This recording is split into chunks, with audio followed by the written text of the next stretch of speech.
else ready? Ready to go. We are recording. John! Is John there? Sean! John? John? Alright, I'm going to pause it until John returns. Just tell me when I can begin then. Take me 2 seconds. Ready to go. Oh, all right. So last game, the apocalypse happened. John. So just a brief review.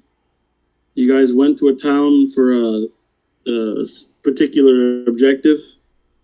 After you explored the town, experienced the sights, it was destroyed by a series of unfortunate events. Can you guys? I'm sorry to interrupt. Can you guys imagine John's Kimry just murdering everyone and going, "I want that werewolf," and murdering all the other player characters in my game? Just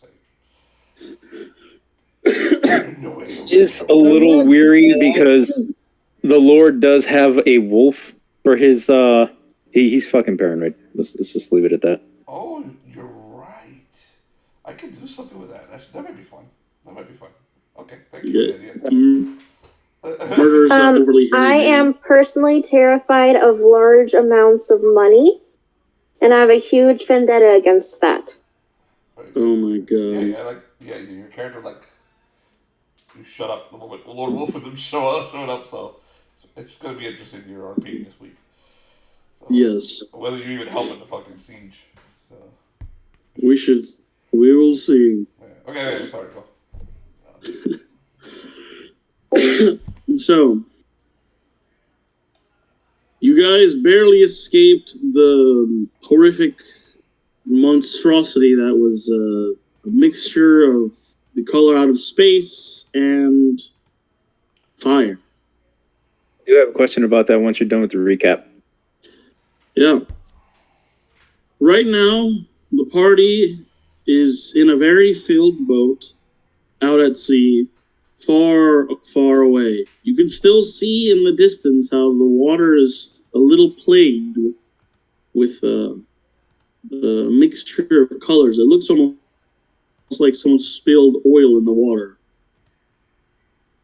Back with Beltram, the flames still swarm around you as different peculiar figures move around inside the flames. Shadows, amalgamations of people that were there. We'll start with you, Beltram. I believe last you were sitting down and you were drinking tea. You're seeing some sort of creature forming in front of you. What do you do? And the flames are still moving around? Oh yeah, they're moving around quite joyously. If you attempt to sense what they're doing, you can see with like a third eye that they're still ravaging the city and the waters, but completely at random now. And the creature in front of me? It's attempting to form into a being. Is this the same guy from last time? Who? The demon that wanted me to sacrifice a whole bunch of people? No. Not at all. Alright. Actually, on that very same note, you notice that the pinching in your liver has stopped entirely. You feel as if the being inside of you has gone quiet for a little while. I've been thinking about him. Don't worry. So, what do you do now? You see the flames all around you, and the whole environment being twisted by this color. The flames. I look at the thing trying to form in front of me. Is it forming from flames or something else? From a corpse, you would imagine. It doesn't look right. It looks like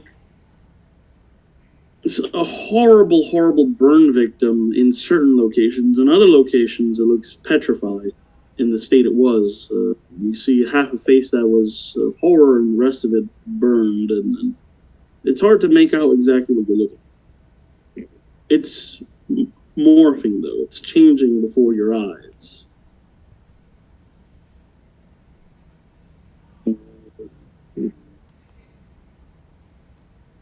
To the flames. I think about them getting a little closer to me. Do they move closer?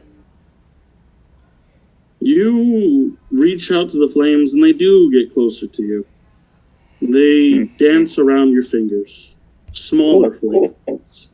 But bear in mind, you are surrounded by flames. There's nothing but flame everywhere. The sky is flame. You can't see the mountainside. You can't see much of the water. You can only sense what the flames see. All right, so I give him a moment for this thing to finish forming in front of me. Does it form? You see this amalgamation trying to assume the shape of someone you knew.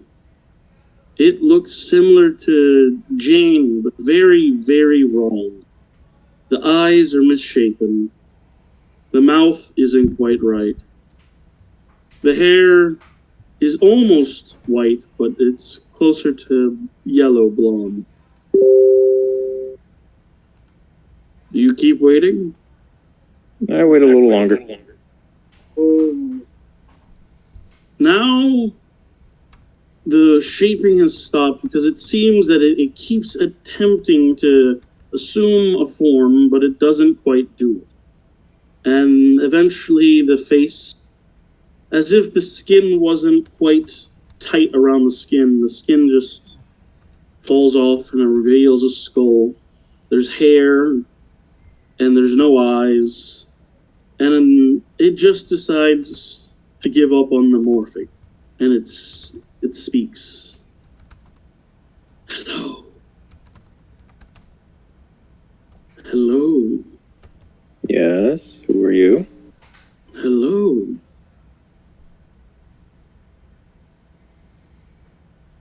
Hello? Hello. It keeps repeating the same word as it walks towards you, reaching out one hand that is mostly bone and a bit of muscle and some skin. What is your name?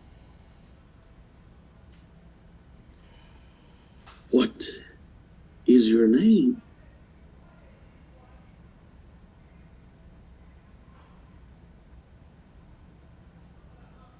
I asked you first. It again copies what you say. Okay, What just is making your sure. name?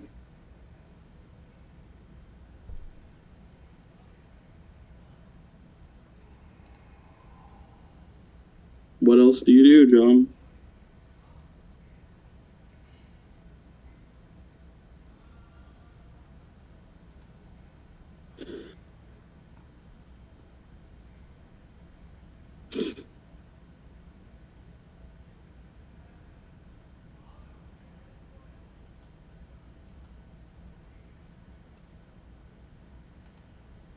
The creature then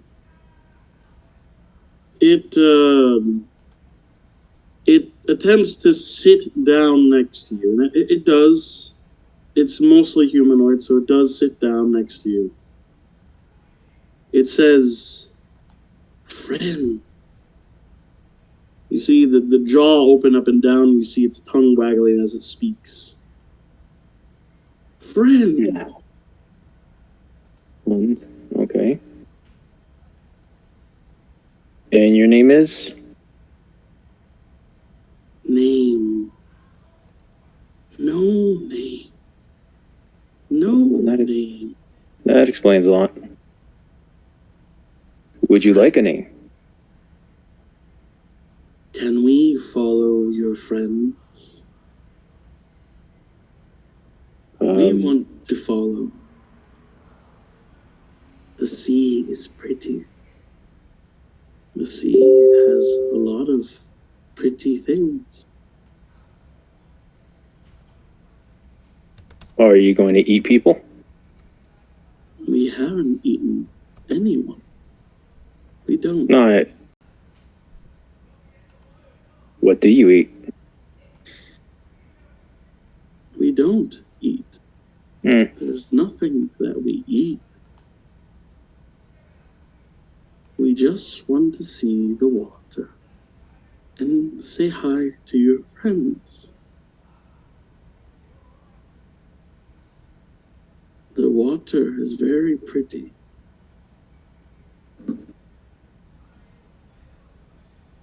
You notice that in the shadows there are. It looks like the town is living its original life, but like a very grotesque shadow of what it was. In the distance, the flames almost seem like fog, and you see that through the flames, you see the abominations mimicking their past lives in some twisted way. So I walk out. I say, excuse me for a moment. I have to go talk to someone. I step out to the flames. My child, can you hear me? You see the skull person look towards you again. I hear you. Oh wait, you're the flames? Flames. The flames. So bright and pretty. Like the ocean.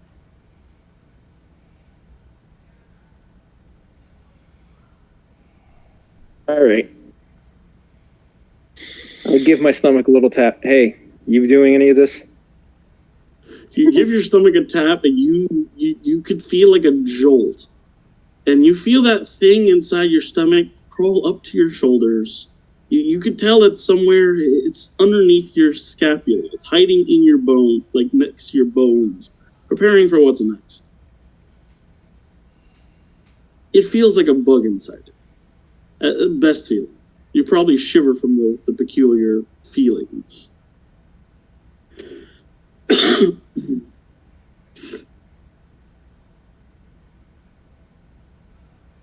With the shoulder, is this any of your doing?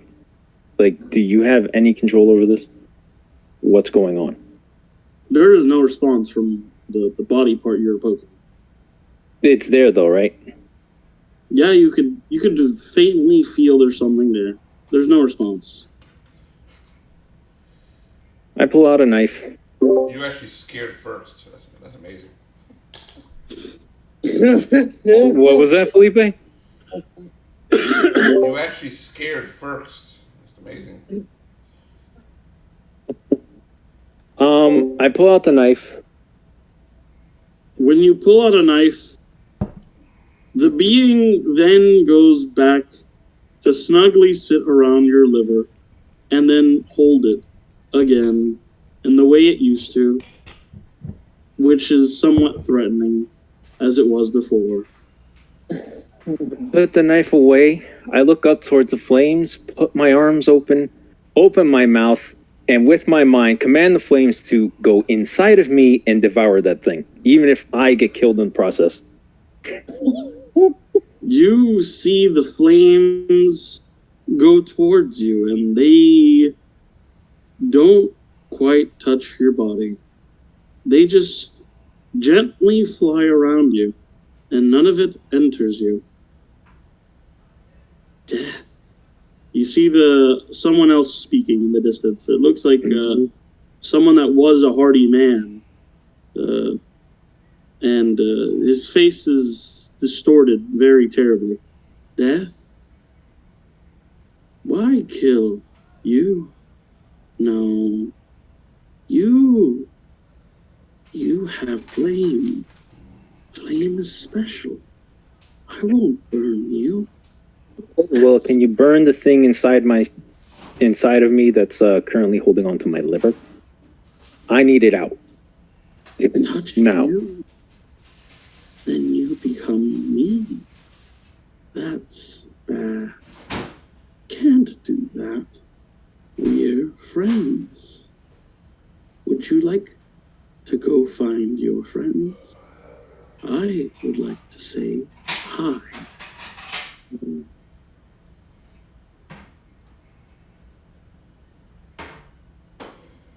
Well, currently my friends have vacated the general area, so there's no telling how long I'm going to be here. We found everyone you wanted us to. We found every single ship. Everyone on the ship is here now. We brought them to us. Are you going to bring my friends to you as well? We're friends. No, I understand that, but are you going to make them like you? We're friends. Okay, let's But see where this is going. I am not sure I should do that. You like your friend. Oh, yes, very. And I would like for them to stay as they are. I mean, you did get every other boat, the entire city. We did. You won't touch this parasite inside me, which I'm not happy about. We did good. We destroyed everything you said. Very true. We did good. Everything here is being made pretty. By any chance, how do you fare against non-living things like machines, almost? We make everything pretty. Beautifully pretty. Well, I guess I'll take the lesser of two evils. You are already pretty. We think we should make your friends pretty like you. Let's keep them the way they are for now. We can find them. Oh, I'm sure. But for now, we'll keep them as they are. We don't want to pretty them up just yet. Or at all for that matter, because they will take us to other things that need to be made pretty. We can help. We will make everything beautiful. As long as you don't make them beautiful. Leave them ugly. Just like Sound good? you. We can leave them ugly. But there's plenty of other things that we can make pretty, beautiful. Just like us. You notice the more it speaks through this person, the more the body twists and doesn't look human. It seems to fall apart the more that it speaks through the man who was once muscular and is now becoming thinner as pieces of himself rot.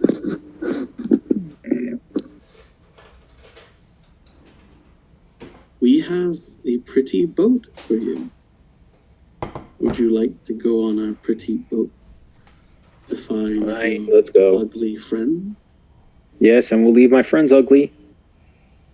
They will take us to the things that need to be made beautiful. Understood? Okay. If that's what you want. We will make everything pretty in time. You see certain flames disperse, and you notice that you barely see anything that isn't twisted by the color. You see that there's flames now leading you towards the docks, which are horribly twisted. The whole entire town doesn't look right. The houses are bent. Some of them just are misshapen. Everything is starting to twist and change. And everything is quite a beautiful color. You see that there are almost no natural trees. In the distance, everything is just... Well, you could see that there's barely anything normal left. And,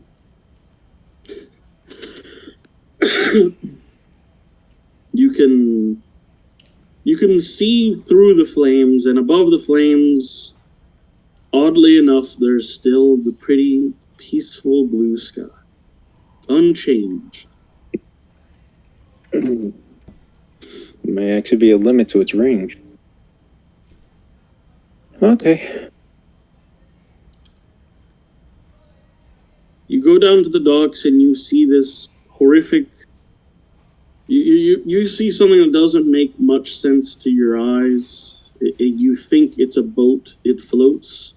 And you see that there's a lot of people on the boat, all with smiles on their face. They all look like they're still alive, but they're just wearing a smile. And they're all looking at you as you, well, if you step onto the boat. Is the water under it polluted? The water under it looks beautiful, except it's not blue. It is very... It looks almost like oil spilled in it. It's a myriad of colors. How far does it reach? You don't see the end of it. You notice that you don't see your friend's boat at all. They are well past gone. You know, I think I can use another cup of tea. We'll worry about them later. He walks back towards the little tea house, very calmly. You notice that there are people helping you now with the tea. And these people, they all are... Some of them have smiles on their faces. Some of them don't have faces. Others... They're not anything you can describe. And as you set a cup of tea, we set in and go back to the rest of the group. You guys have been riding on a boat, on this boat, the Cerulean, for 2 hours now. You still see the twisted, oily waters behind you, and they seem to be attempting to follow you, the oily waters. But they're fading slowly as you guys keep sailing. They're probably, I'd say, they're almost back at the horizon. That's how far away you've gotten from the oily waters, from the colorful waters. The civilians... So Silence, before he tells us about the civilians, because he doesn't really care about civilians, he has decided to open up a milkshake stand.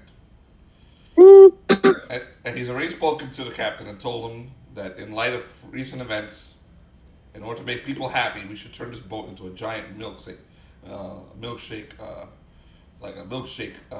riverboat that shows up and brings milkshakes to people. So that's what he's been doing for the last 2 hours, just so you know. Whether anyone listens to him or not. Roll a good old charisma check. There is no charisma in this game, so it's a personality check. Hold on. Where are my dice? Hold on. I got my new Cesrican dice. Check it out. Alright, let's take a look. Cesrican. Very nice. You should see these dice. They're all different colors. They're like sun. Oh, shit. Many colors. Alright, so where the fuck's the 20? 20 is black. He rolled a 6. Well, no one quite listens to the lizard. Not really. Not if you're trying to be, if you're trying to use your personality. Understand. This is exactly what we need. At this time of need. I brought this man here. He's an entrepreneur. We need to turn this into the happy riverboat of milkshakes. You have to try a milkshake. You, garçon, to the boy. We need you to make some more milkshakes for the people here on the boat. Once you make a few of them, I'll do that again, and maybe they'll listen to me. So, that's his goal. Alright, I'm gonna make a roll to see if he's actually able to make milkshakes with whatever the fuck's on the boat. Requisition the supplies, matey. He's somehow, with whatever's on the boat, he's able to make quite an amount of milkshakes. He brings the milkshakes to the like an obscene amount. Like, he's actually able to make a milkshakes from most everyone on the crew. Most people on the boat. You don't know how he does it, but he figures it out. On the planet. So, the drug killer one. Captain, you gotta try it. Here, Captain. Here are the milkshakes. He gets the milkshakes like, this looks weird. What is Before this? the captain starts trying the milkshake, Lexington comes in and okay. I believe we have gotten far enough to the point where we can actually think of our destination. What are you holding? Silence. He has given me milkshake. Lexington's face I finds a milkshake in front of it. A moment later, from silence. Thank you for Try it out, pretty very boy. Here you well go. later try. what is this? What am I holding? What is this? This is a milkshake Drink? made by my friend here, Garcon. He took care of this. It's not his name. It means boy in French. Okay, so you don't know. So he made this. All right. I discovered this on the island. It was the only thing, worth saving on that miserable mud ball. So here we go. Come on.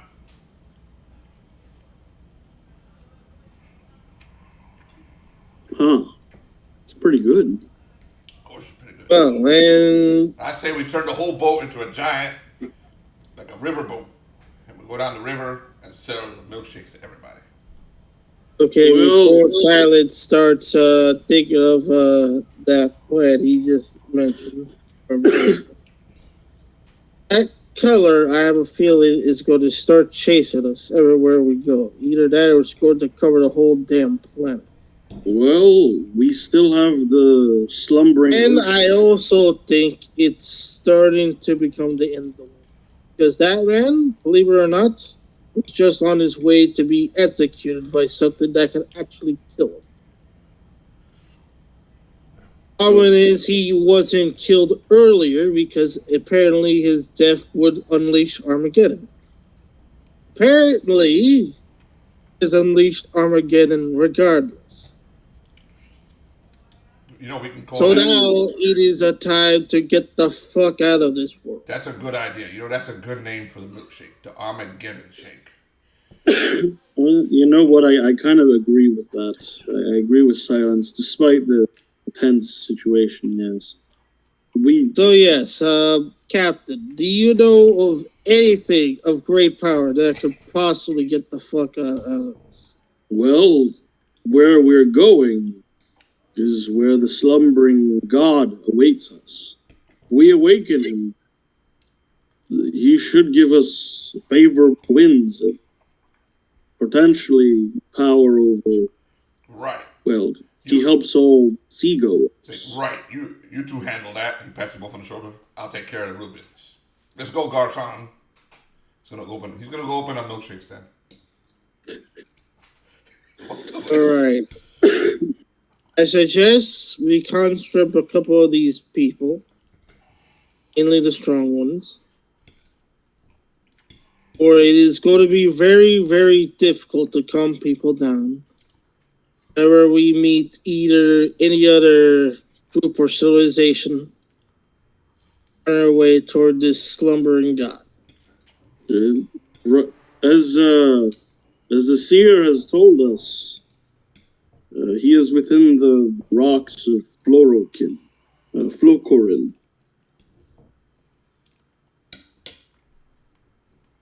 So it's a dangerous location. Place? Very. We will have to likely set anchor before even reaching the rocks, and then approaching the rocks.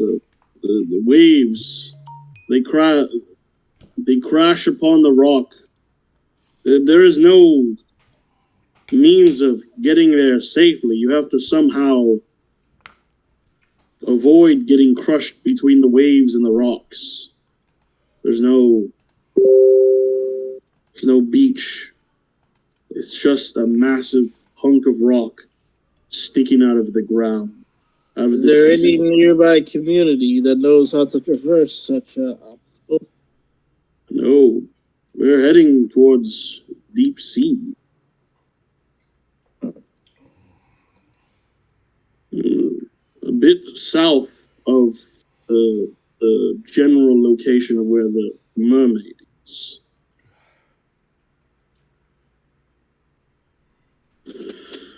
Just try to avoid that moment. Because I have a feeling that Flame and the mermaid are going to head each other.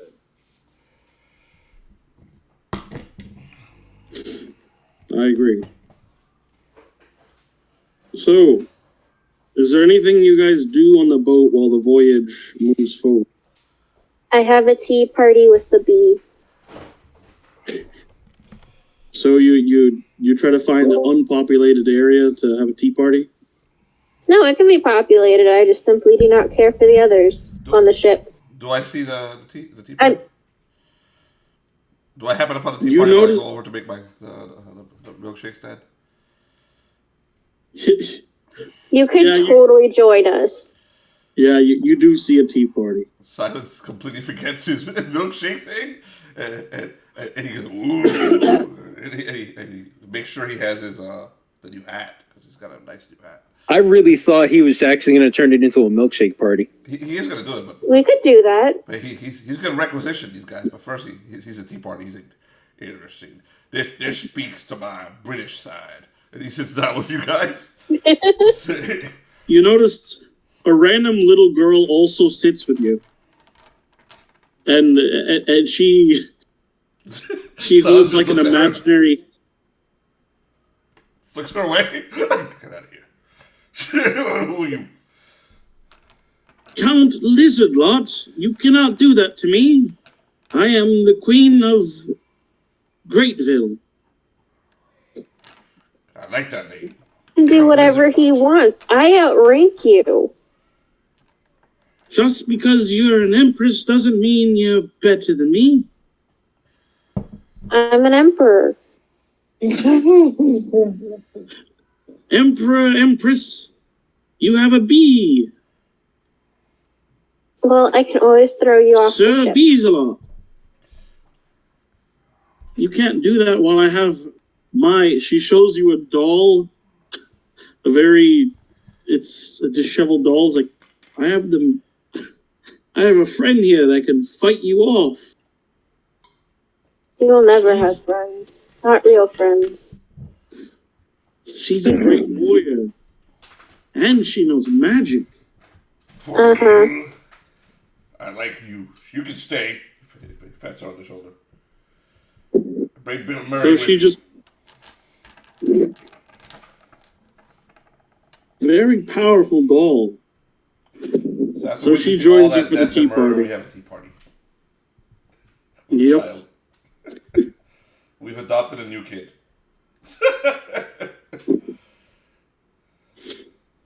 You don't know where her parents are. She's just there playing with you guys in the tea Her party. parents have probably been murdered by John, just like everyone else. So it's Yeah. understandable. She's very much enjoying the bee as well. She likes the bee and she doesn't question that there's a bee or a lizard. Because she's a child, she finds it all amusing. So this may be another drawing for Madeline. Maybe. The tea party. Silence grabs her, puts on his knee. He said, "Let's enjoy the tea party." And he goes, "Garçon, start building. You may requisition 3 or 4 people from the crew, high rankers, and start building the milkshake factory." You're talking to the Milkshake guy. Yeah. He's like, of course they would agree with my noble cause. So he goes off to do that. If they give you the trumpet, tell them the big lizard with the axe told you.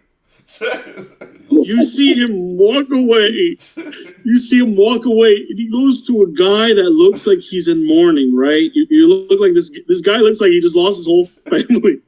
He asks the guy, you can't really hear what they're saying. You see the fucking ice cream guy get punched in the face.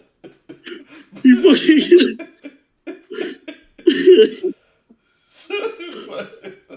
Excellent. That's what he rolled.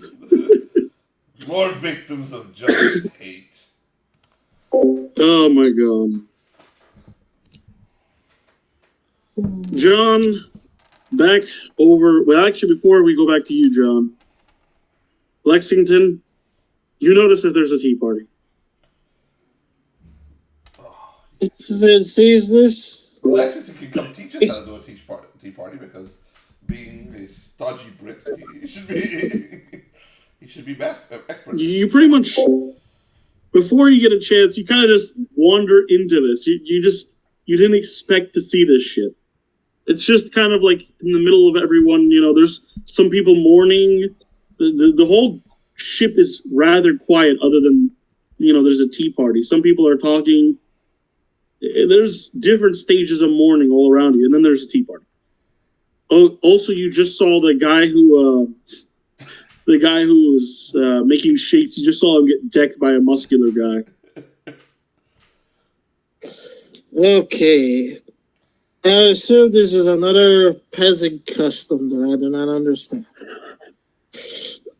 Rude.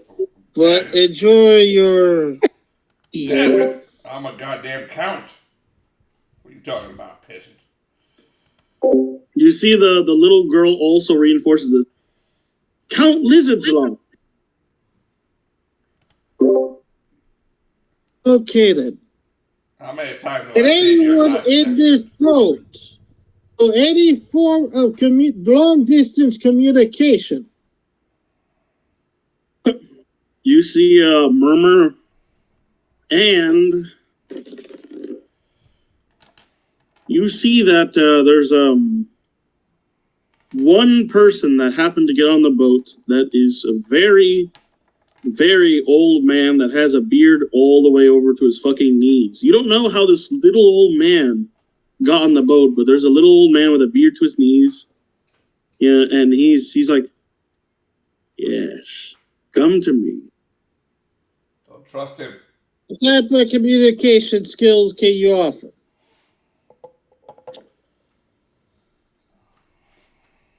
Come closer. I will tell you. Said tries to get a bit closer. When you get close enough for him to speak, he's like, magic, dear boy. You not have it? Magic is the way. I can speak through the stars and the moon. I can do... If you are telling a bloody lie, your tongue would be on that post over there. Quite youthful you are.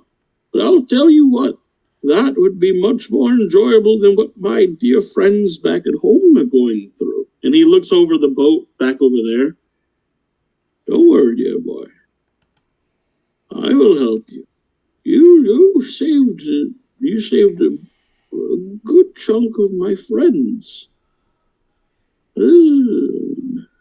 Some of my nieces, too. I will help you for free. Who do you need to communicate? I'm going to need you to deliver a message to anybody that could hear it. That color over there is going to cause the end of the world. And to start heading towards a certain location. That's... Okay, I shall do this, dear boy. I need a little room. I'm not quite as spry as I used to be. All right, let's see if we can get you a room. And he starts leading the old man to like the bottom docks. Oh no, I mean a little space. Just a little space. If you wouldn't mind speaking up, giving these people to move away so I may cast my spell. All right. Lexington starts to try to create a bit of space. All right. I'm just gonna say that you can because that's not really hard, and I'm gonna give her a roll.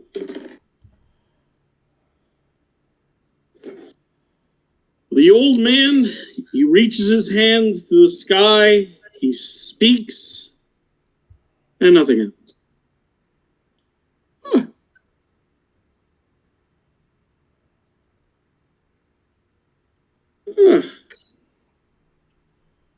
Oh, I'm sorry, dear boy. It didn't work. I'm Oh, I feel tired. Oh, I think I need to rest. Tell you what, I'm going to try again tomorrow. We'll see if the spell works. Well, I have another. I could try the other spell I have. Would you like me to try this other one? It might not have your desired effect. Well, it's I summoned summoned a demon. He knows everything about summoning demons. Alright. In that case, give me a moment. I think I know someone that can help you with your spell. Oh.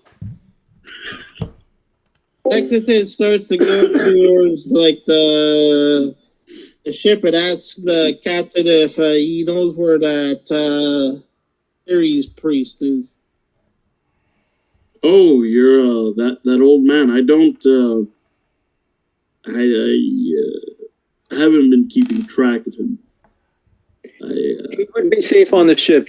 Everyone looks out for him.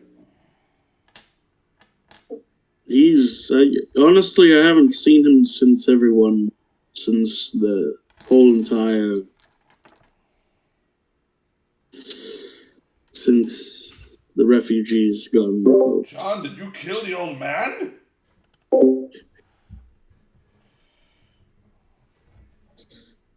Well, that old man is unkillable.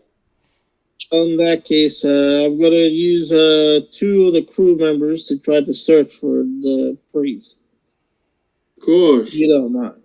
Yes. I'm trying to stay focused here with the helmsman, make sure we're going the right way. Right. Lexington starts looking for the priest. All right, give me a intel roll.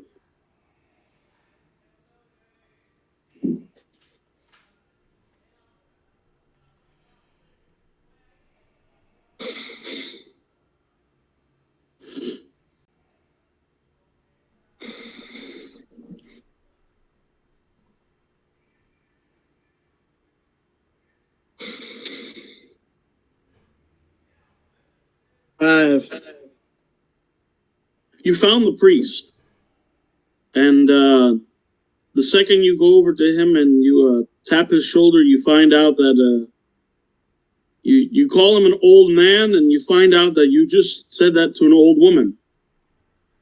Well, actually, a young woman. So the young woman is very upset with you. My apologies, miss. She's inconsolable. She slaps you, and then she goes back into the crowd. She leaves and rushes away. The crewmates just shrug their shoulders.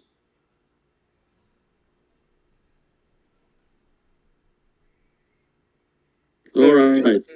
We'll leave it at that, the tea party going on, and then we return to Beltran. Beltran, you were having your own tea party. You are, except with interesting people such as Skeleton Man, who is, mostly a skeleton, and a lot of people smiling and helping. You have one person you can call him Blobby because that's mostly his form. Did you resurrect Blobby in this game? Blobby finally arrives in Grindex. Yeah, you see like a blob form there. It's the best description you can have of this guy. And you see oh god, you see what should we call it, a child waving around her doll, in your face and then running around. Everyone's voices don't sound quite right when they speak. They have a different hue to them, a different pitch, not quite right. Some of them almost seem like they're completely normal. And then you see the guy who was kind of a shark, like a shark man. He doesn't look. You see like a very buff, muscular guy with a shark face, and you see him walk over and sit on one of the seats next to you. And he just sits there and he breathes in and he breathes out. Do you continue enjoying your tea, Beltram? Did you find your wife? The shark person, he twists his head and looks over to you. He's like, no. He says, "Why'd I have you not spill found. your beans, Winslow? Why'd you spill your beans?" I have not. Sorry, I got you sucked up in this whole madness.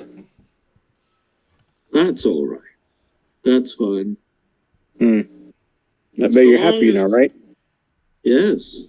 I like the flames. The flames are very enjoyable. They He just taste- he kind of nods and just keeps drinking.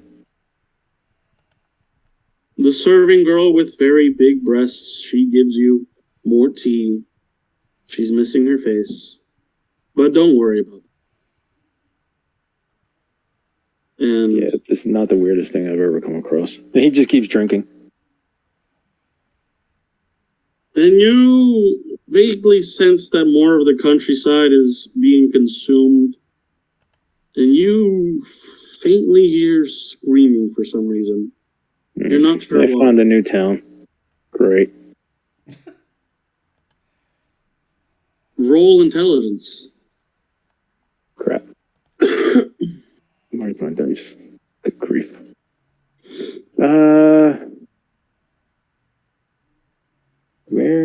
There's my... Oh, it's right in front of me. Good please.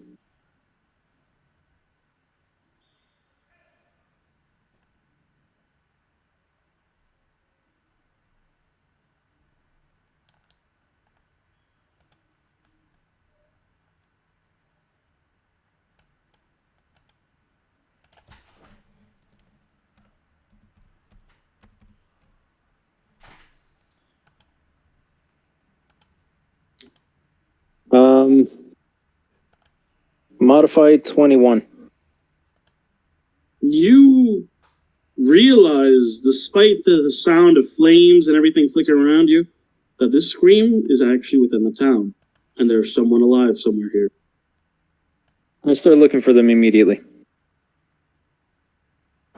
You hear it somewhere in the deeper downtown than you already were.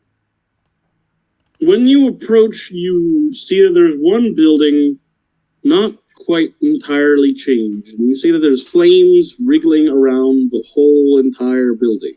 The flames are trying to enter certain places, and there's a bit of a tornado around it as well. Is it a church? It is not a church. Okay. Look at the telegram So you chat. approach. This is what's happening to John. So I yell out, who's in there? You just hear more screaming, and you hear the thudding sound. Okay, you see that the flames are attempting to enter the building, or at least somewhere within the building. I focus on the flames for them to move out in a different direction, away from the building.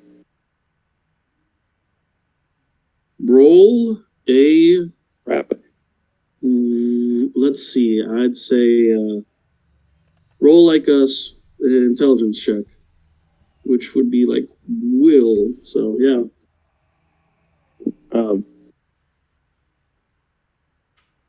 Okay. That would be a modified 10. Modified 10?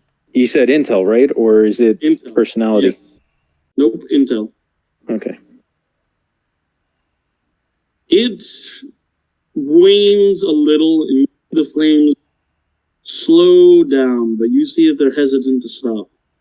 You hear whispers around you, like, pretty, pretty, make her pretty. I tell the whispers, like, look, just give me a minute, okay? Don't make her pretty just yet. Or, there's plenty of other things you can make pretty. Focus on that. You don't get a response. Seriously? You're ignoring me?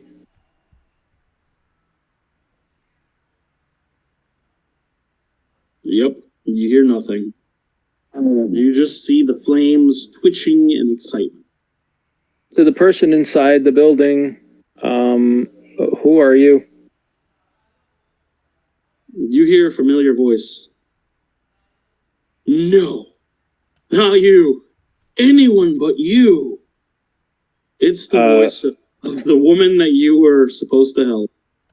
Hey, listen, lady. Sorry about the crap that happened. In all honesty, I was just trying to blind the douchebags that were trying to attack your husband, and this happened. You expect me to believe that? My God will have her vengeance upon you for what you've done. Please, start with the slaying already. You hear nothing from the house. So first you make a threat that you're going to slay me, and then now you're just ignoring me. You're worse than the flames, seriously. You don't hear anything from the house. You just tell me, are you a sorceress of some kind? No. Why is this building protected? I don't know. What are you, besides the wife of a merchant who looked like a shark?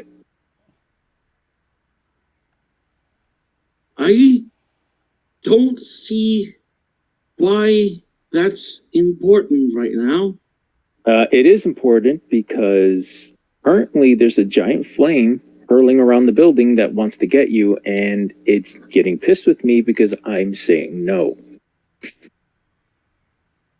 And I'll be honest with you, the more I say no, I get the feeling it might just turn on me and turn me into one of these things.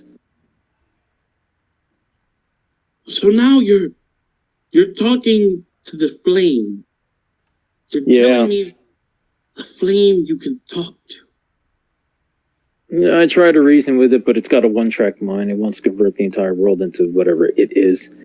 And the more I try to hold it back, or the more I try to stop it, the more it gets pissed with me. Right now, we're in the ignoring stage. That's going to end pretty soon, if it continues. So I'm trying to get a little extra help here. What are you besides a merchant's wife?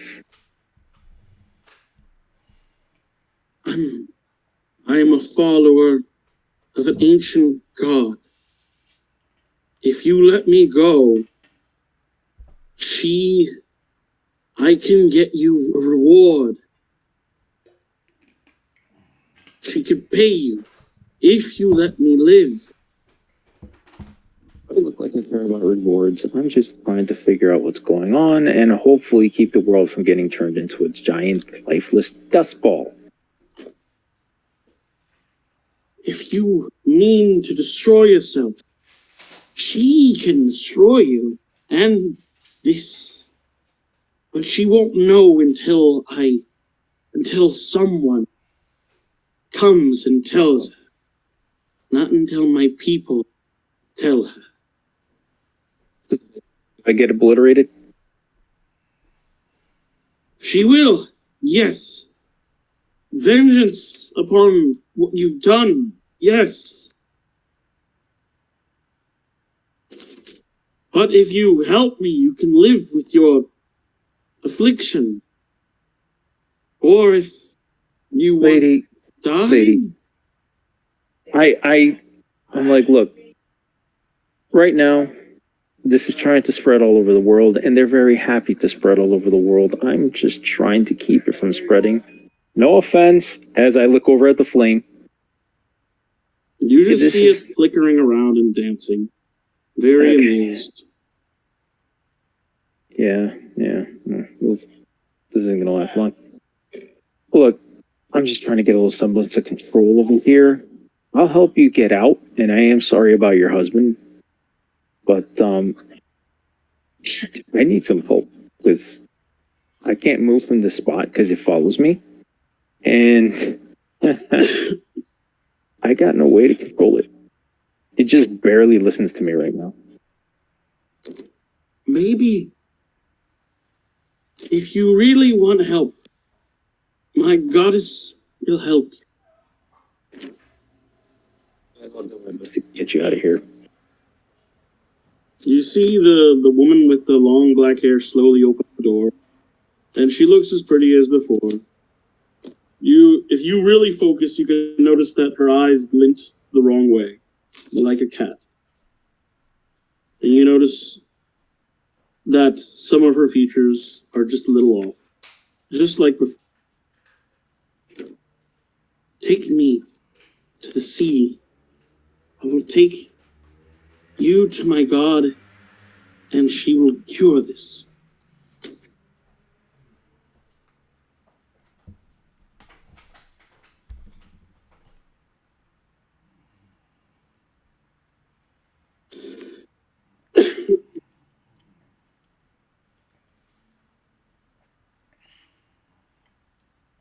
She looks terribly scared of the flames as well. I'll see if I can get you to the sea, but he's looking around at the flames. This is a very ugly situation. Come on.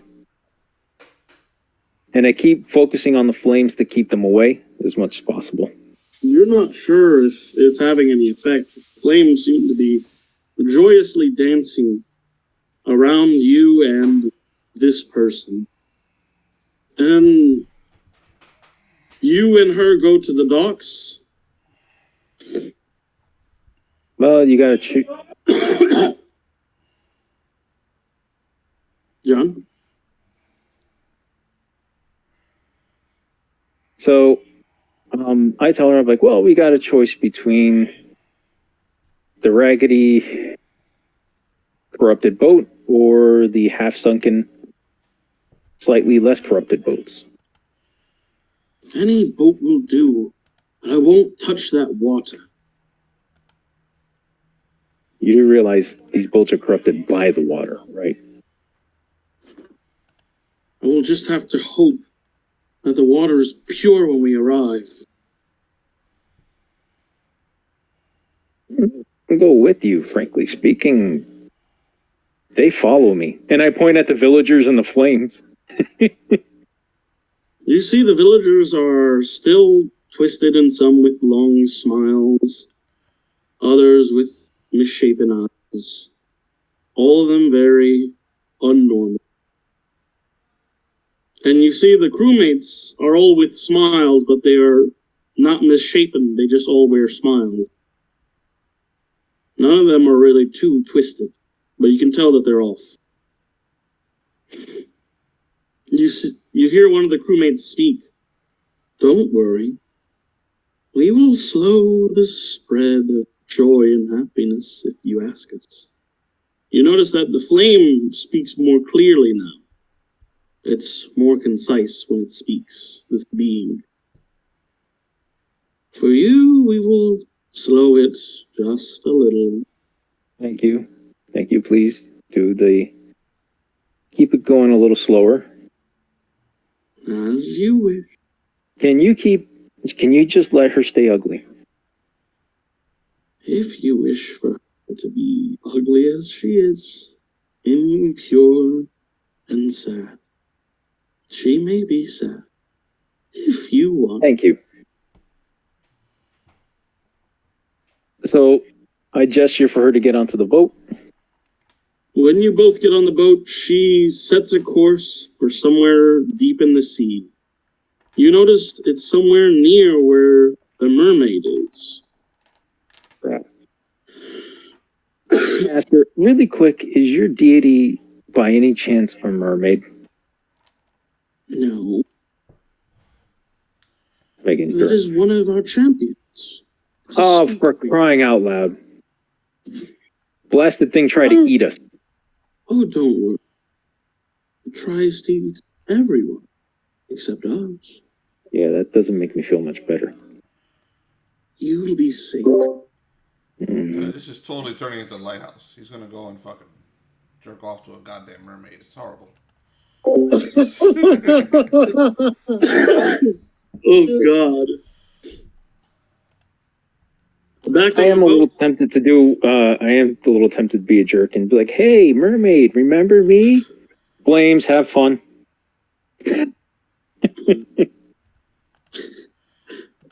Back on the boat. I don't know About what's a stopping you week from doing out at. that. Go ahead, kill the mermaid. Yeah. Back out at sea with the other boat. A week has passed, and you have finally outrun the color. The color is long gone. About 2 days into Wait. sailing, you Has finally the lost it. great magic milkshake riverboat been constructed? Because at this point, he wants signs up everywhere.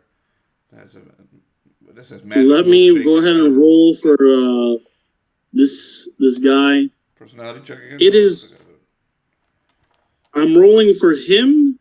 He does an okay job. Are you heavily involved in this? Absolutely. He's doing all the Okay. heavy work. Let's see. So, you're doing physical, like you're going to be doing the constructing and building. Yes. Okay. So roll your strength. 12. No, that's silence. That's not 12. That's 15. Everything is built with ease within a few days into the 2 weeks. The little girl, when she notices you building, she walks up to you. It's like, Count Lizard, could you build me a dollhouse? Count Lizard is now dressed in a white, like a white suit.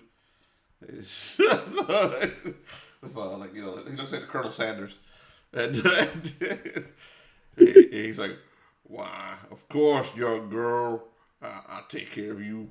Come right along." He takes. Thank you. He does exactly what she wants. Anything she wants. He's adopting this child.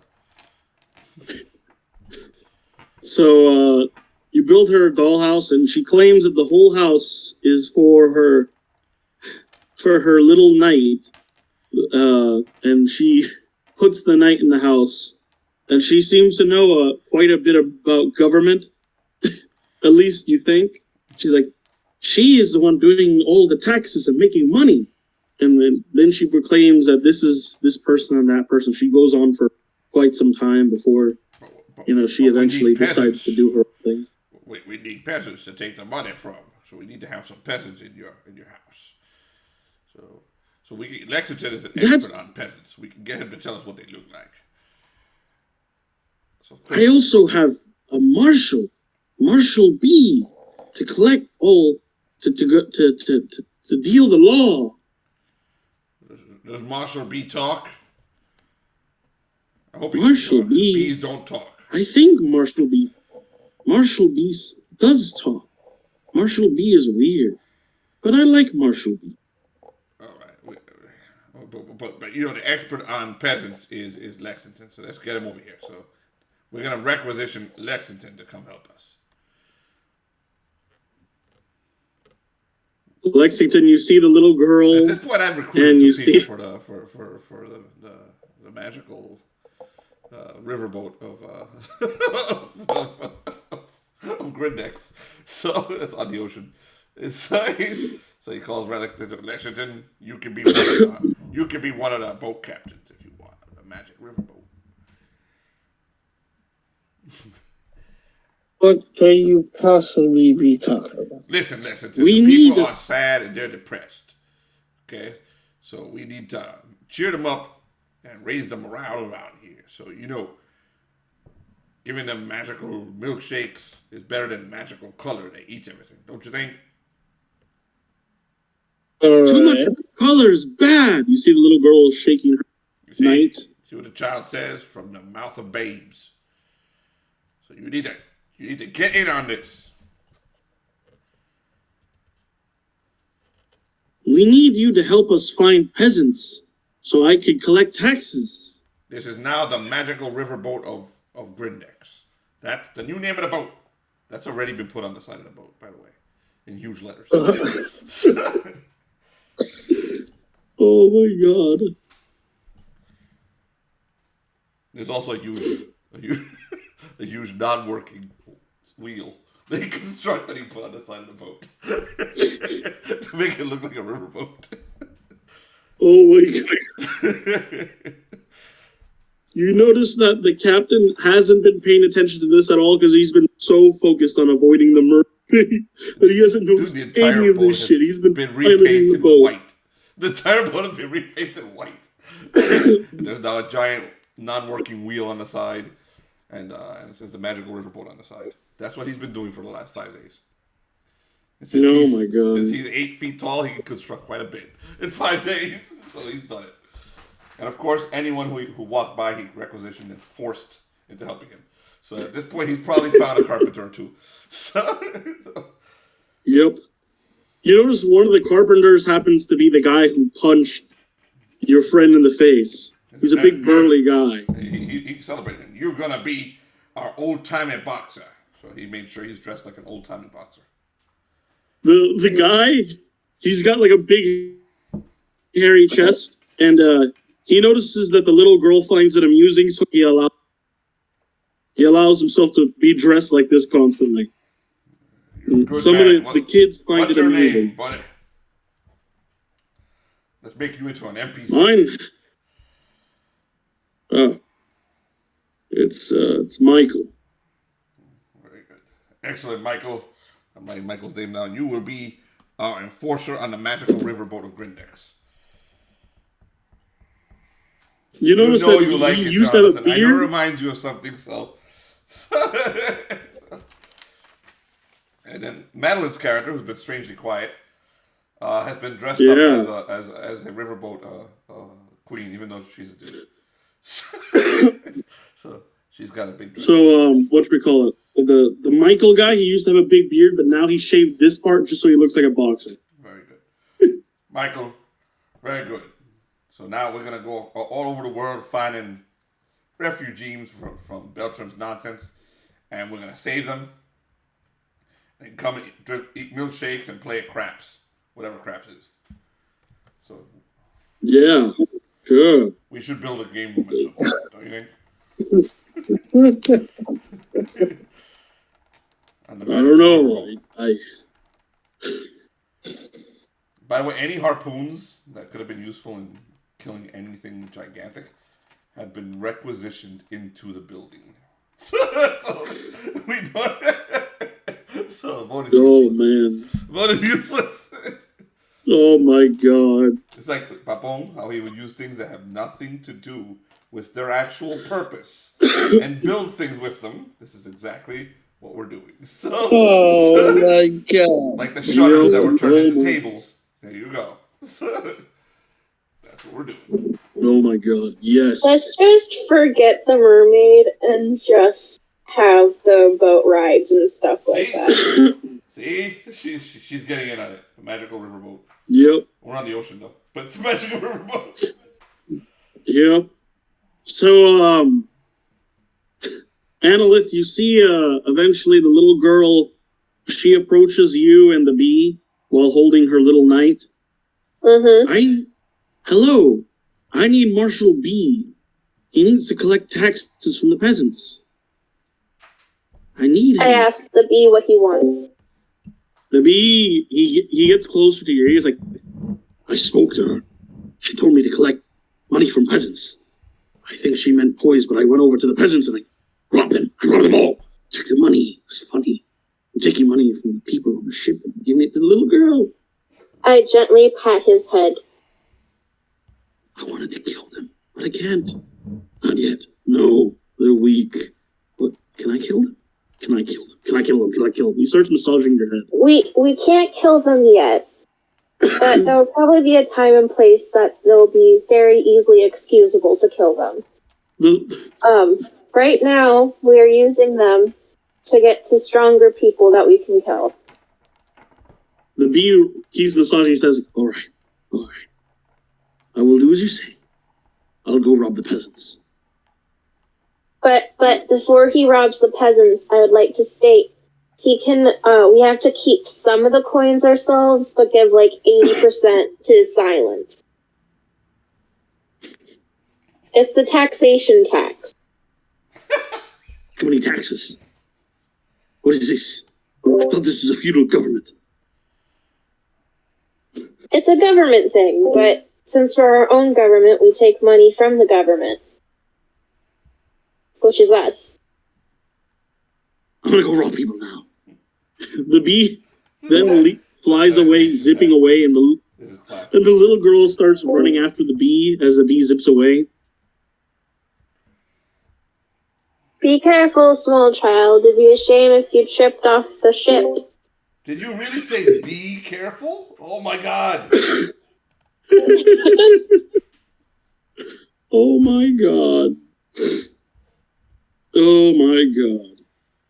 So the skies begin to get darker as you get closer to the place you're supposed to be. You see far off in the distance, there are dark clouds constantly surrounding this big, dark shape in the distance. What kind of shape? It looks like a big rock. Okay. It looks like a kind of like a square coming out of the ground. That's what it looks like. Captain, send the Magical Riverboat of Grindex to the big rock coming out of the water, ground of the water. That looks like the first place where we're going to be picking up new customers. You see that the captain looks very tired. He's like, "What? Magic? He's been dressed up like a riverboat captain, by the way. You realize that the captain hasn't noticed this at all. He's been focused on like helping the helmsman and charting everything. He's like, well, I don't know what you mean, Silence, but we're here. The old god. He's up there. We just need to find a way to get on those rocks safely. Excellent. Our first customer. Yes, How much weight can the bee carry? It's a bee. A little. So it can't even hold the coins, you're saying? It can barely. Dude, do you actually ever go see when the bee robs people? Do you ever actually go see what happens? Yeah. You see the bee trying to rifle through someone's pockets. They freak out, and you notice that the little girl is helping the bee, and then the people just kind of let the bee have the money, and then the little girl gets the money. Oh, okay. The bee isn't really able to pickpocket them at all. He just kind of disturbs them, and then the little girl takes the money. Okay. Most of them are so traumatized they don't even care. Some of them are very stingy. And to that, the bee starts really harassing them, jumps on their face and everything, and the person goes crazy. And then that's when the little girl takes the money. Because the bee has designated these people as the peasants instead of toys. So yes, that is what you were seeing. Lexington, how are we going to get up there? I hear that our first customer for the Magical Riverboat is up there. Captain, may I ask where's the prophet? The prophet?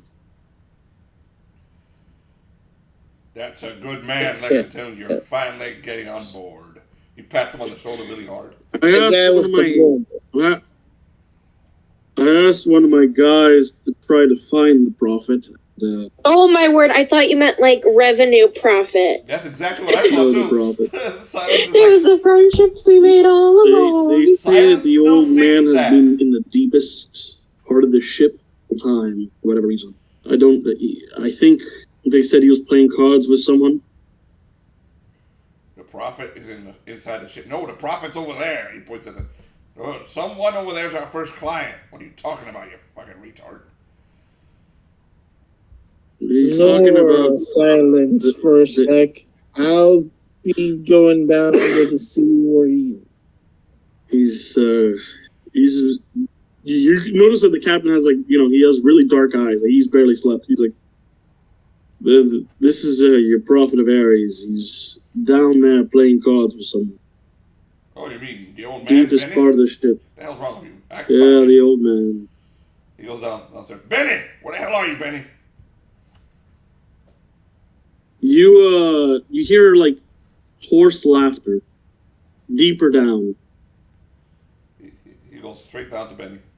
That's his name I go straight towards there as well. It was never his name before. You go all the way downstairs, and Lexington, the wizard that was supposed to make a call the very next day that did not, is all the way down there playing cards with with the Prophet of Aries, the old man. And Silence. They're playing cards. Forgets everything and joins in. Yeah. Silence immediately forgets everything and joins in. Sits down next to him. He's going to start. Yeah, we have arrived at the destination. You are the old man. You are such a buzzkill. Yeah. The old man pats Silence's shoulder, and Silence, you see a vision of black rocks, of big dark rocks, and a great, difficult obstacle ahead that requires great strength to overcome. Damn it. You get this brief vision of that, and then you come back to reality. Damn it. Lexington, you done fucked everything up. He leaves, he's gonna put on his armor. Once Silence leaves and Lexington sees that he's not coming back, he starts to take his place in his cards. You notice that the old man, he was trying to give Silence cards, and Silence ran away, and the old man's like, And then when you come in, he's like, He gives you cards. When you touch his hands, you see a great statue in a place with no clouds around it. You see a great, massive statue that dwarfs you. Surrounding it are great black rocks, spires of rocks that look quite dangerous, that you would need to probably be dexterous to jump between. Spires. Big spire. You really don't want Silence anyone near those spires. You start throwing people at them until you figure out how to get up there. This is you, Lexington. So you start playing the game with them. You notice it's the old man who's supposed to... The other old man is also the guy who's supposed to make the call, but he didn't. He forgot to do the spell. He's like, welcome. We were just playing game. Cards. Come on. Put your money down. And you notice that there's no money on the actual table, that there's like someone's tooth. There's like a random bottle cap. You see that there's a stick, and they're using that as money. No, actually, they don't have money down there. Go ahead, put your money down. Let's see that money. Come on. I just puts down like a small pouch of coins. Oh, that's what I'm talking about. You gotta roll an intelligence check to play the fucking game. I'm trying to give John time to get back to us. I'm back. 15. No, not like that. Your character.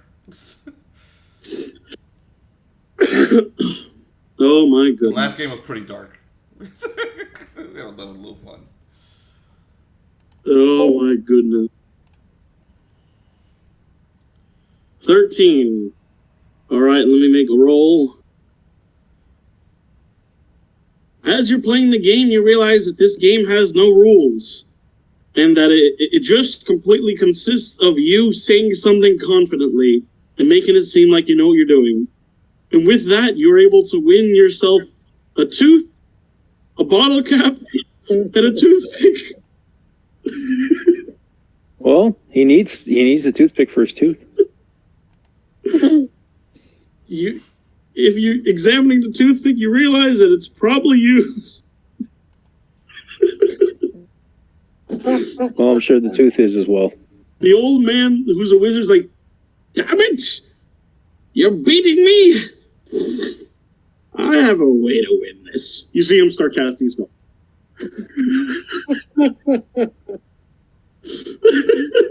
He casts a spell. Oh my god. He casts the spell and let me go. Oh my god. You see light flash from his hands before you really get a chance to react. Oh my god. Here we go. This is it. Right here. Your, what we call it? The other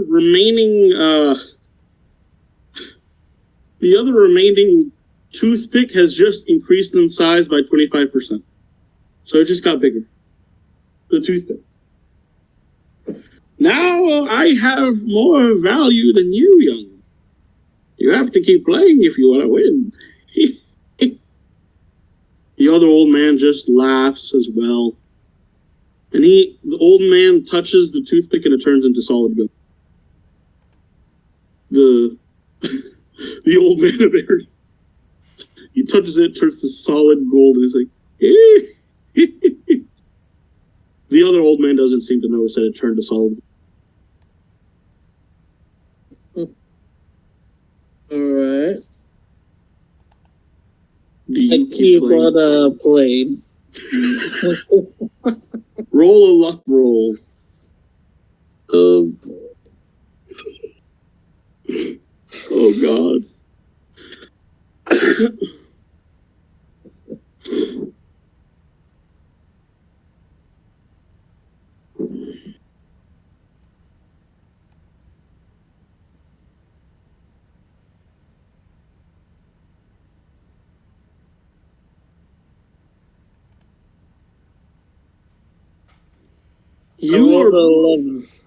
You're barely able to keep up with as they play.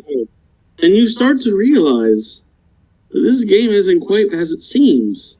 You look closer at the floor and you see that there's armies of small people fighting each other. You notice that there's there's like a whole landscape down there. There's like a civilization. You notice that you have been commanding a civilization apparently. You see thousands of people dying as these two are playing with each other. This stupid game. These tiny armies of people. The whole civilizations. They're currently in like the medieval age of time. Same age as you. So they're knights and shit.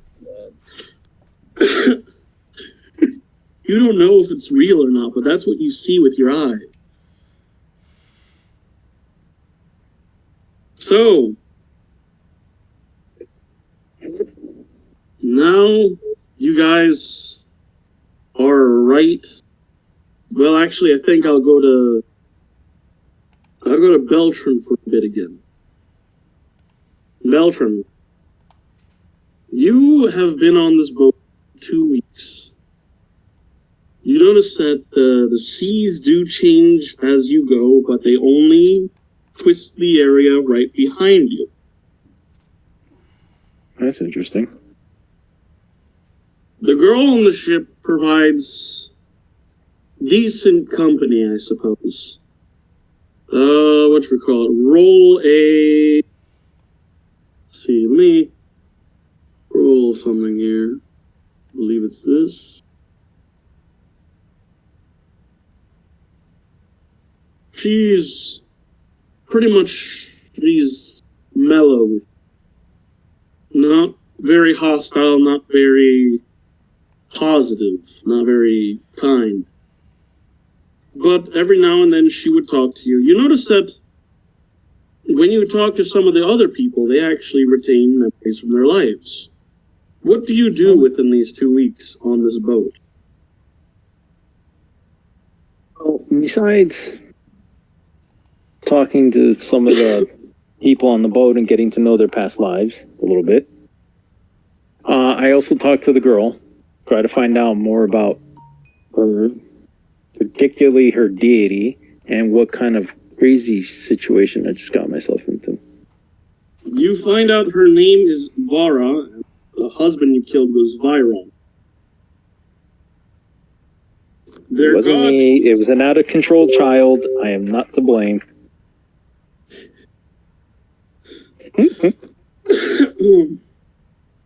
She refuses to tell you her god's name. But she says, it is a god from deep under the sea who has usurped another god. She says that there are great, beautiful cities of people under the sea. Whenever she talks about this, she seems to get lost in thought, and you actually see passion flooding through her eyes as she talks about the beautiful cities under the sea and their incandescent glow. She also would, she would see that you would enjoy them as well, and then she'd remember where she is and try to control herself from the excitement of thinking of the cities under the sea.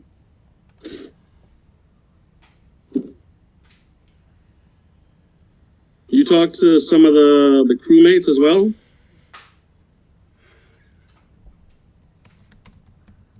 John? Yeah, I talked to some of the crewmates. You notice that one of the crewmates is actually the guy you got in an altercation with earlier today. He was the captain of the guard. You notice that he is not wearing a peculiar smile, and he actually looks very normal. Oh, it's you. What can I do for you? Just wanted to get to know you a little better, and also, I did have a question. Why were you beating up that shark guy? Oh, this is what you call the captain of the guard. This is someone else. This is the captain. Sorry, I misunderstood. Yeah. So, just trying to get to know you a little bit better. Well, what do you want to know? How I was born and raised on that rock over there? My life? My wife and kids? Do you want to know? What was your name? My name? My name was Ethereum.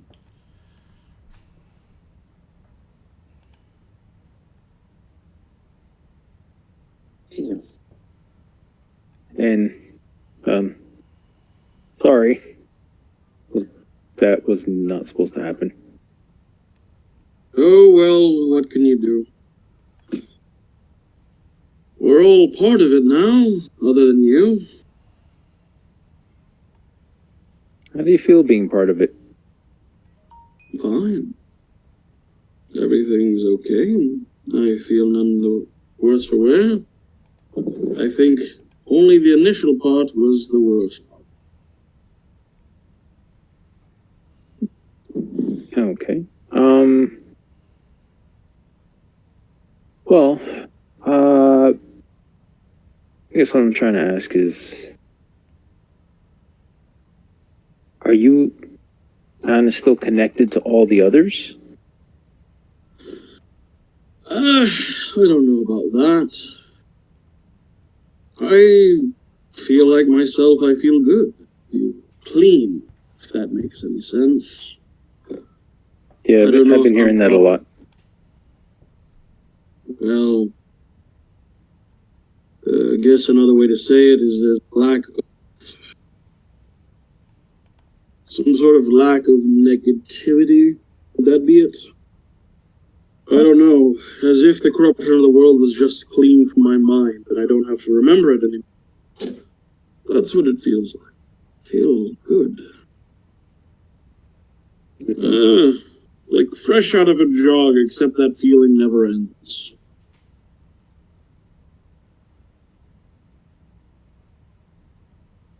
Do you not believe it? It's not that I don't believe. I was simply just trying to understand. Because, as you said, I am not part of it yet. So I don't know what's going on. I guess you could say I'm still part of the corruption of the world. Or the universe. Oh, yes, the world is I would say after seeing the new world, that this world is quite corrupted. Cleansing it would do good. But you disagree, and I have reasons, so. And this warm, gentle flame, it agrees with you and believes you. So it shall do as it does. I'm just simply trying to understand. You must understand, you have more knowledge of what's going on than I do. Simply an outsider looking in that respect. I'm not so sure about that. I think you understand. You probably understand more than I do. I am just another cog, another gear in the machine.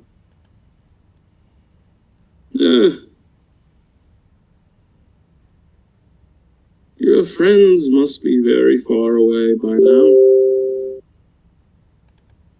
Likely.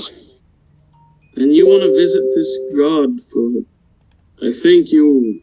What was the reason you wanted to visit this otherworldly god?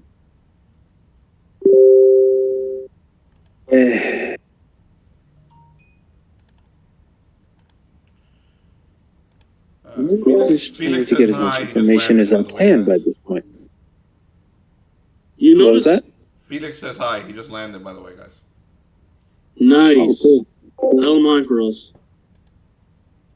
You notice that as you're speaking to the other entity, to the captain, that the woman, she's looking at you from across the ship. She's looking at you with wide eyes.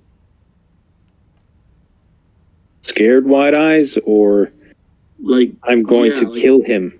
Wide eyes. Scared wide eyes, like just wide eyes. Like what are you doing?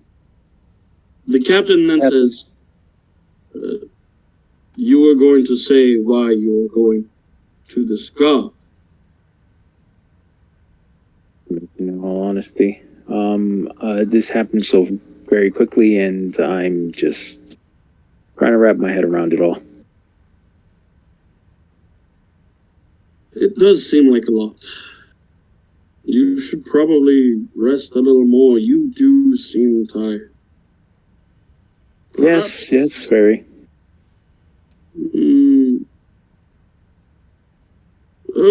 Well, we did bring amenities, I suppose. The being, the gentle flame, brought some very beautiful women, if you would like to accompany them. Right now, I'm just gonna...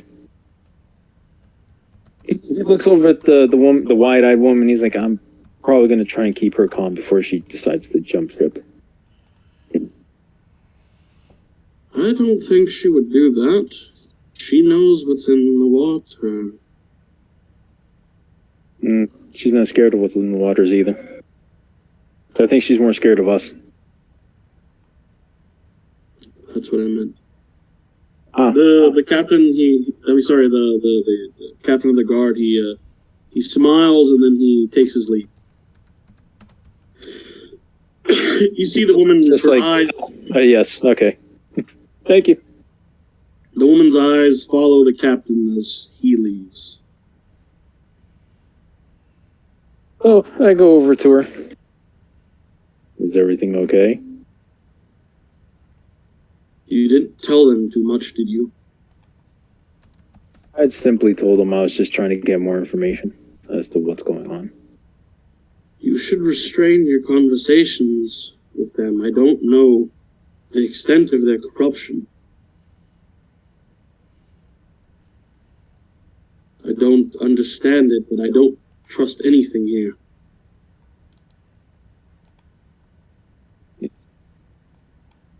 He smiles. He's like, yeah, no, that's probably a good thing. As he just kind of like looks off to the distance. And your boat keeps riding. Is there anything else you do for those 2 weeks? Well, I also... Yeah, he'll just try to get more information. Personality roll. Personality roll. Okay. Yay! -1! Did you roll a natural 1? No, I said -1. That's my modifier. Oh, nice.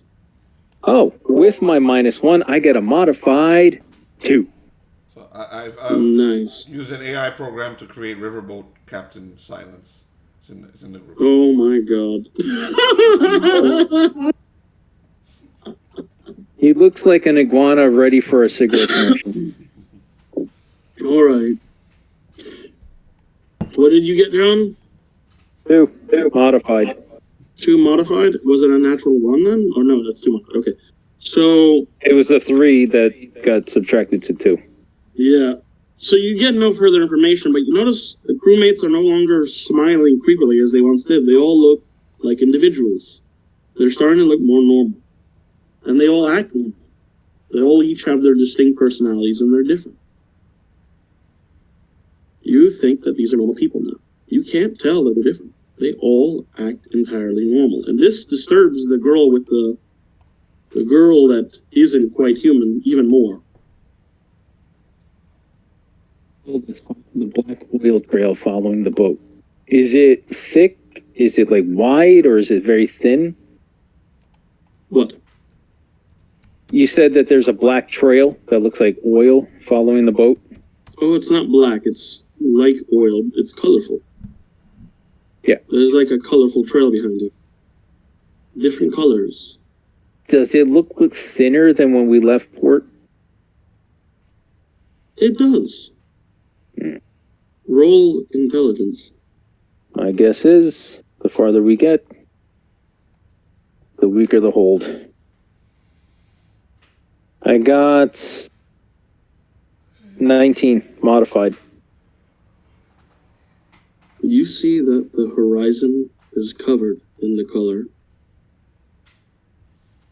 Oh, crap. The very, very thin slit between the horizon and the water, you can tell that it's not the right color.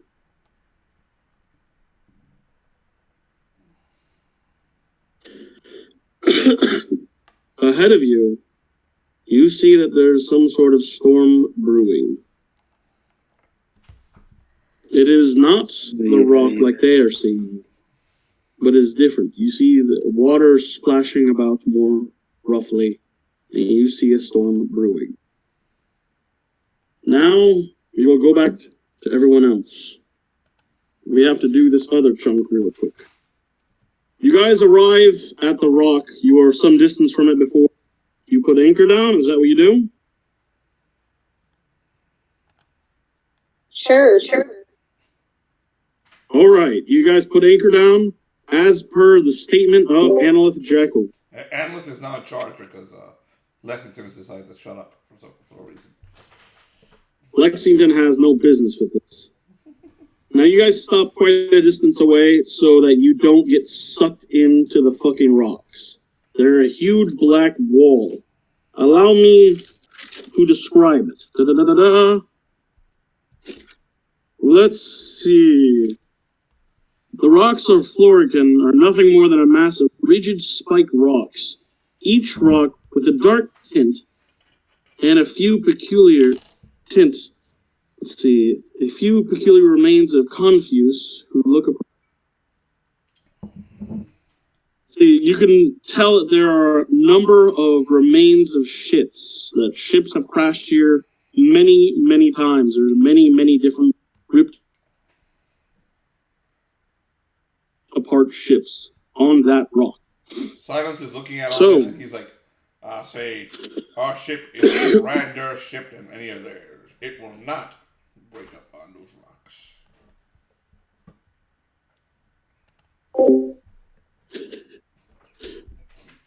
So I'm going to assume you're in the captain's presence, and the captain looks at you with wide eyes like, our ship would. No. Nonsense, Captain. Nonsense. When I rebuilt this ship, I rebuilt it with the finest carpenters and wood people in all the world. It will not be destroyed. Drop anchor!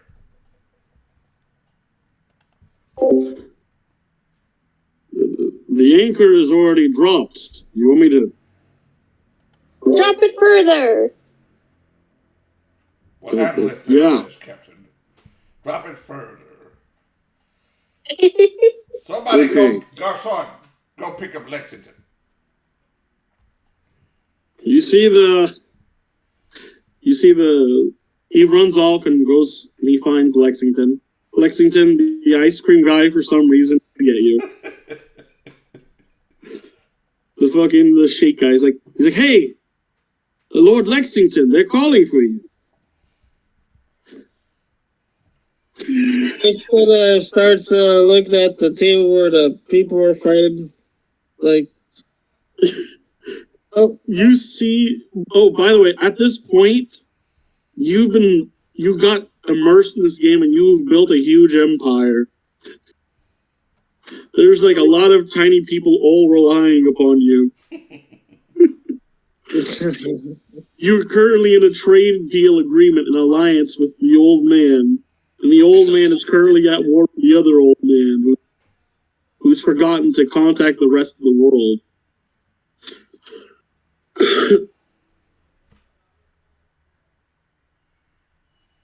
Sir, Lord Lexington. Oh, dear gentlemen, I can only leave in one type of way. I apologize for the short game I'm about to do. Other than that, I do enjoy this game. Lexington lifts his axe up and cuts the table in half. All the tiny people fall in the crack. They all fucking die. The old man's like, ah! Ah! The other old man's like, damn it. No, I had a hole. Good move.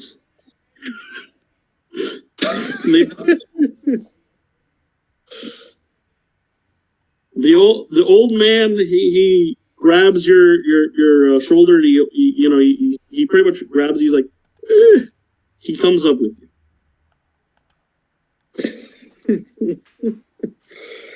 So silence, Annalith Jekyll. You see Lexington and the old man arrive up there in the captain's quarter with you. Good that you're finally joining us, Field Marshal Lexington. What are we doing? This seems to be what you want to do, so I would rather travel the rivers of the world and sell milkshake. Analyst here and Garçon.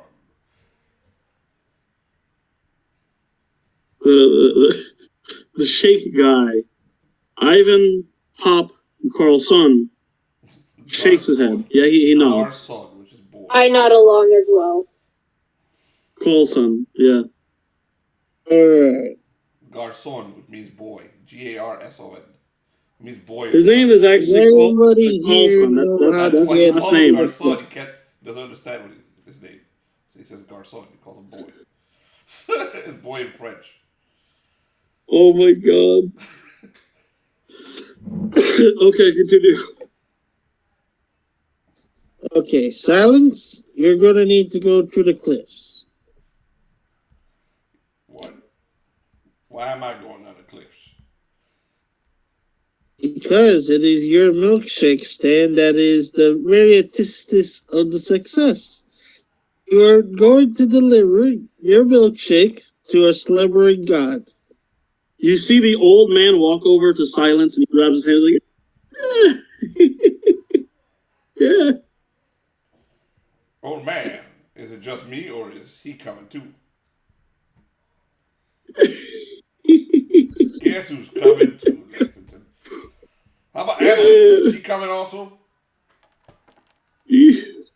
The old man gets closer to Annalith and then, grabs Annalith's head. And Analyth, you see visions of a great rock spot, of a great, climbing and jumping required. You see rock black spires that you need to navigate. It seems like it's a great physical feat required ahead. It's like, he releases you from the vision. It's like, If only we had a wizard that could actually levitate us up here. That doesn't kill entire planets instead of actually be useful. Alright then. Wait, let me see what magic spells I have. Wait, what? You're a goddamn wizard? I think. I mean, I have spells, so I guess. What do you got? Oh, you might have leveled up a few times. You probably got to check that. What do you got, Analyst?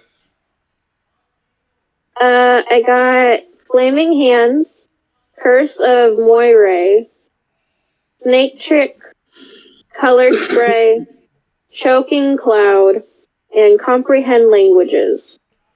You got nothing useful. So, nothing. How strong is Silence? Very. Very. Okay, could he possibly throw me up the hill? Well, they're like jagged spires. So that's why we brought Lexington here, because he's the guy who's supposed to be a clear thinker. So he's supposed to come up with a plan to get us up there. Because Silence's plan is to start throwing village people at it until tie a rope to a village person, throw them at the spire, and see if they stick. Wait. Why don't we take the ideas of a planet and any more clear than that? How do we have like a bow and arrow? Yes, you do. Okay, so do we also have cannonballs? Yes, you do. Okay, so hypothetically, or possibly this is what I'm thinking in my head. We're about to use if we take rope and put it through the cannonball, have Silence throw the cannonball, and then we can climb up the rope. Better yet, I can throw people, and the people can get lodged within those little crevices in there, and then we can pull. It seems very, very unsafe. How about we just keep the boat at a distance from the rocks? Just start shooting the cannons. Clear. Why would we shoot the cannons? Clear a path. That's harming the environment. Yeah, and we only do that to populations that deserve it. Don't you think we've already done enough of that? That's just to destroy environments. Wait. I didn't get that. You want to meet the sharp end of a very sharp rock. Did I end up getting the skin from one of the frog people? Oh, you do have items from the frog people, yes. The fabulous people, yes. Magical Riverboat of Grindex can get through those. Do I have their skin, though? Don't think about it like yes, this, you do. Alex. If you my word, I'm gonna enact my plan. Oh wait, actually, sorry, no, they never got a chance to skin it. Never mind. You can't talk at the same time that other people talk. We won't hear you. You never got your skin. Sorry, they never finished skinning. My dreams are ruined. Everything's ruined. All hope is gone. Yeah, that skin was burned in the town. You do have the items from this thing, though. You didn't really explain what they were. Yeah, they were. You were whatchamacallit. We were interrupted by different things.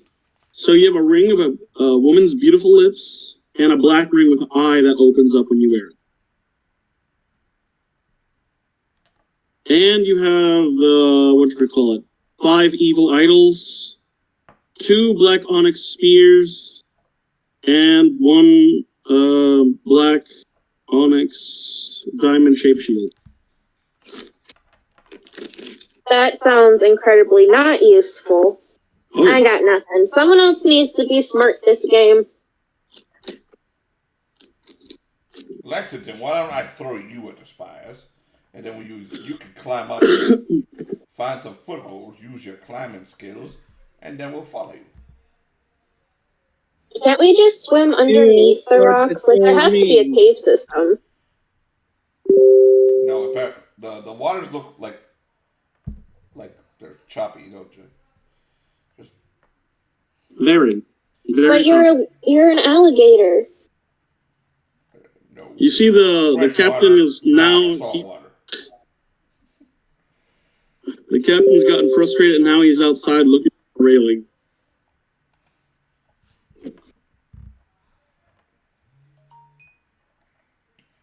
I follow the captain and I look at the beauty from the railing. It's very pretty, Captain. You got an idea? Because Lexington's an idiot. Well, you're the only one thick-skinned enough to go up there, but Lexington, he looks down at. He looks down, and below him onto the spires and jump from spire to spire. Is that your plan here? You and Lexington's plan? He looks down, and when he looks down, he looks at the worm. Worm? I'm gonna ride the goddamn worm.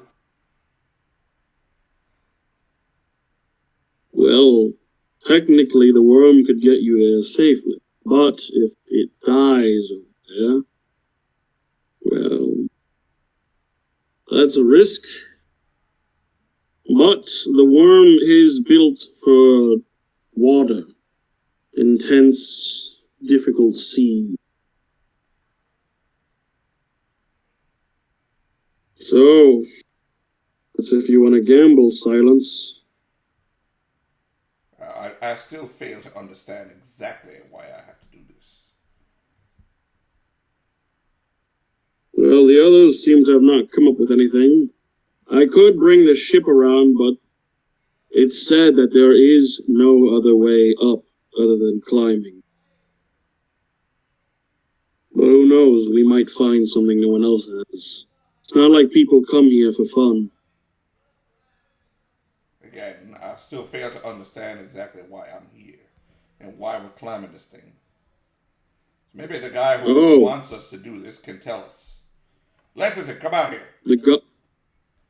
Since you really determined to have me climb this spire, Lexington, you can tell me why. And if you can't tell me anything about milk, I'm going to toss you in the ocean.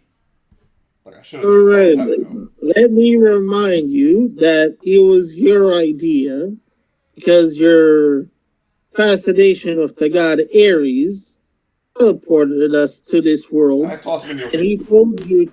I toss him in the ocean. That's your armor class. I grab you and toss him in the ocean.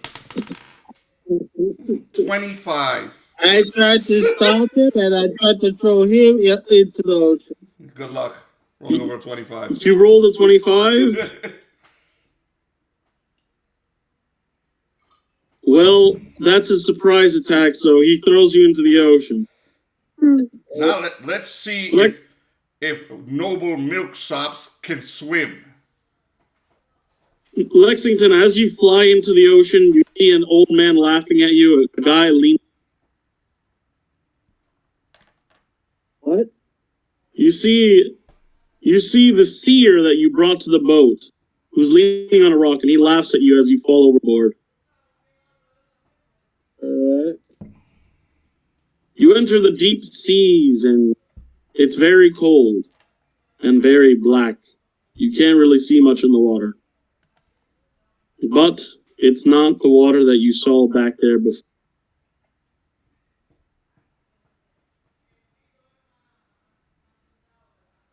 What do you mean? It's not the twisted water from the color. Yeah. So, Lexington, you gonna get back on the boat? Yeah, I'm going to try to get back on the boat. It's no trouble, so you're able to do so. I'm waiting for him wherever he tried to get to the top of the boat. I tried to get near to the top. I bring out my javelin. Try to get close. I'll be dragging you down towards the water. You really want to do this, boy? The captain runs over there and he stops you while he's like, "Hey, come on now." We're here to awaken a slumbering god so we can kill the mermaid. The mermaid. And if we awaken this god, it might just drive back whatever the hell we saw back there.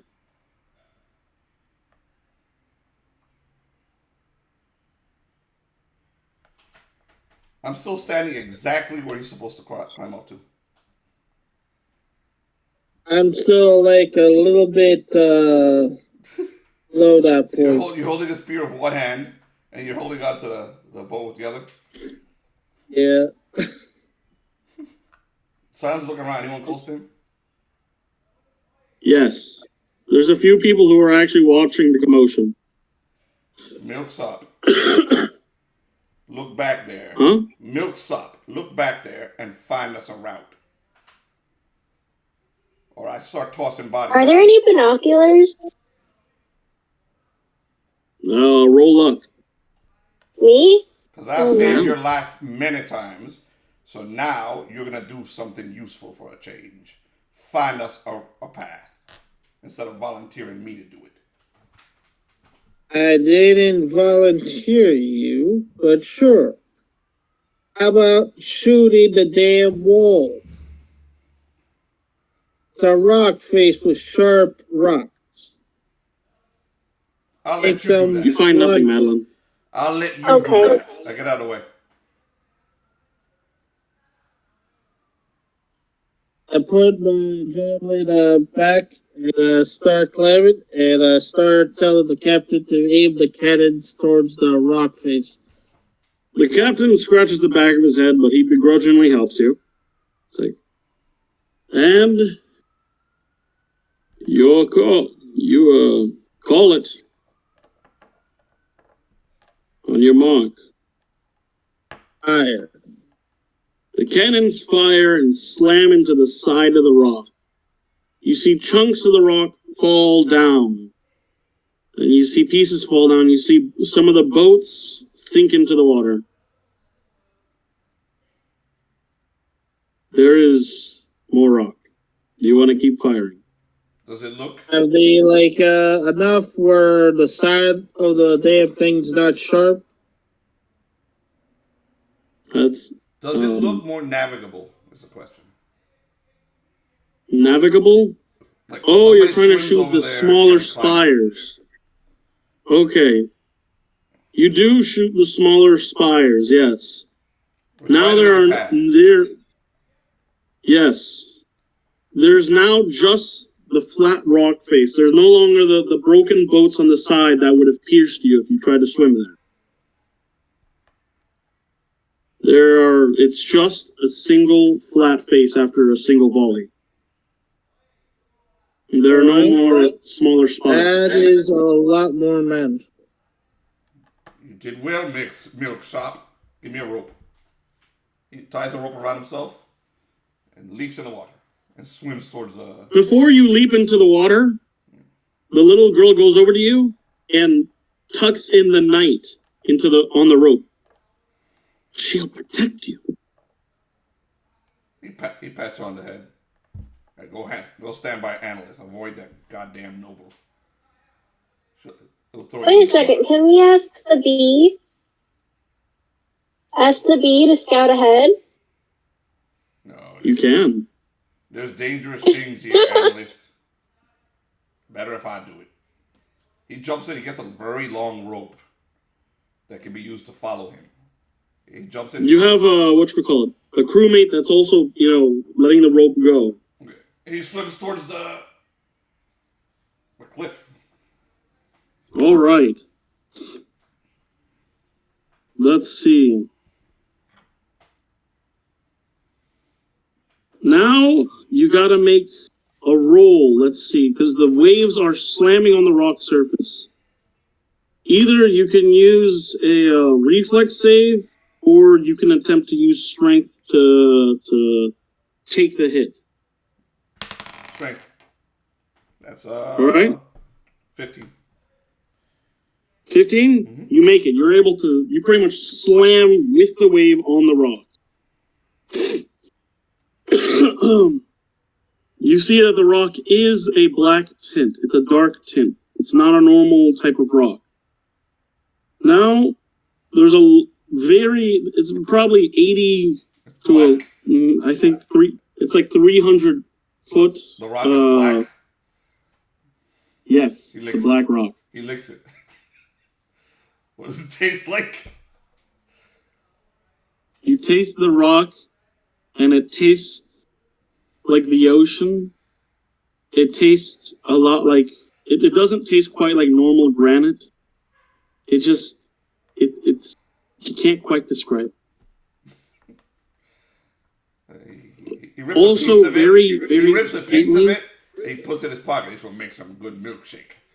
If it's in his pocket, we can make some milkshake out of this. And he starts to climb. Oh god! Now climbing the slippery surface of the rock slope. It's a really, really high climb.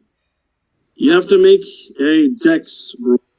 Well, he's going to be smashing his hands into it, basically his claws into it. Oh, that's different. To start digging. All right. Pits. He wants to create a means that the others can follow him. So he's doing like a climber does. So he's smashing holes into it and like trying to create like handholds as he climbs. All right. What do I need to roll for that? It's a combination of dex and strength. I would say yes. Okay, roll strength for doing that, and dex for staying on the wall. Dex is a 20. Natural. 20? Okay. Not counting the +1 for his agility. All right. And then strength? Strength is... can I do a deed out of this? Yeah, because you're technically punching the wall. All right, so his deed die is a 1d10. Give me a sec. 6 plus 8 plus 3. So that would be 14 plus 3, 17. 17? 17? Yeah. So climbing this is as easy as pie. For you, it's natural. You could climb this whole entire surface another 800 feet, and it'd be nothing for you. You're able to climb it and leave a path very easily. Yeah, he takes a very long time. He's smashing like trying to create as many handholds, so the others can climb it as easily as possible. So it's not difficult for them. And then he's leaving the rope behind, obviously, so he can use the rope too. Dragging the rope behind. You make it to the very top. Atop the rock, you see no relief, as now you see the rest of the island. The majority of this island is riddled with stone spires, 5 to 10 feet apart, each with a 50-foot drop to the water below. He sits down. So that's what's after. There's just many different, and they don't look natural. Okay, the one that I'm on, is there a spire, something there that I can tie the rope around? It's more like a rock wall you're on. You're on a wall, and then beyond that, there's these unnatural spires. So I need to get to that many first spire. spires. I need to tie the rope around something so I can get them here. You get me? Yeah. So this is something I can tie the rope around. All right. So you would have to jump to the first spire. All right. What do I roll? All right. Dex. That's can I use a deed for this? No, not for this one. All right. That's an 11 plus 1, 12. You make it. So okay, he lands on the spire. He's holding onto it. Mm-hmm. Can I tie the rope around it? All right. So he ties the rope around the spire and leaves it well tied, as tight as possible, so they can come here and they can make the way to the spire at least safely. And then he looks around. Easiest path. You see that the spires go on for quite some time, but beyond the spires, there's something there. That there's you'd guess maybe there's 16 more sets of spires to go through. Yeah, this is really hard. Sooner or later, I'm gonna roll a 1 or a 4, so they're gonna fall right. Just a few rolls to get through. I'm gonna say like probably 3, not per every single one, because that's insane.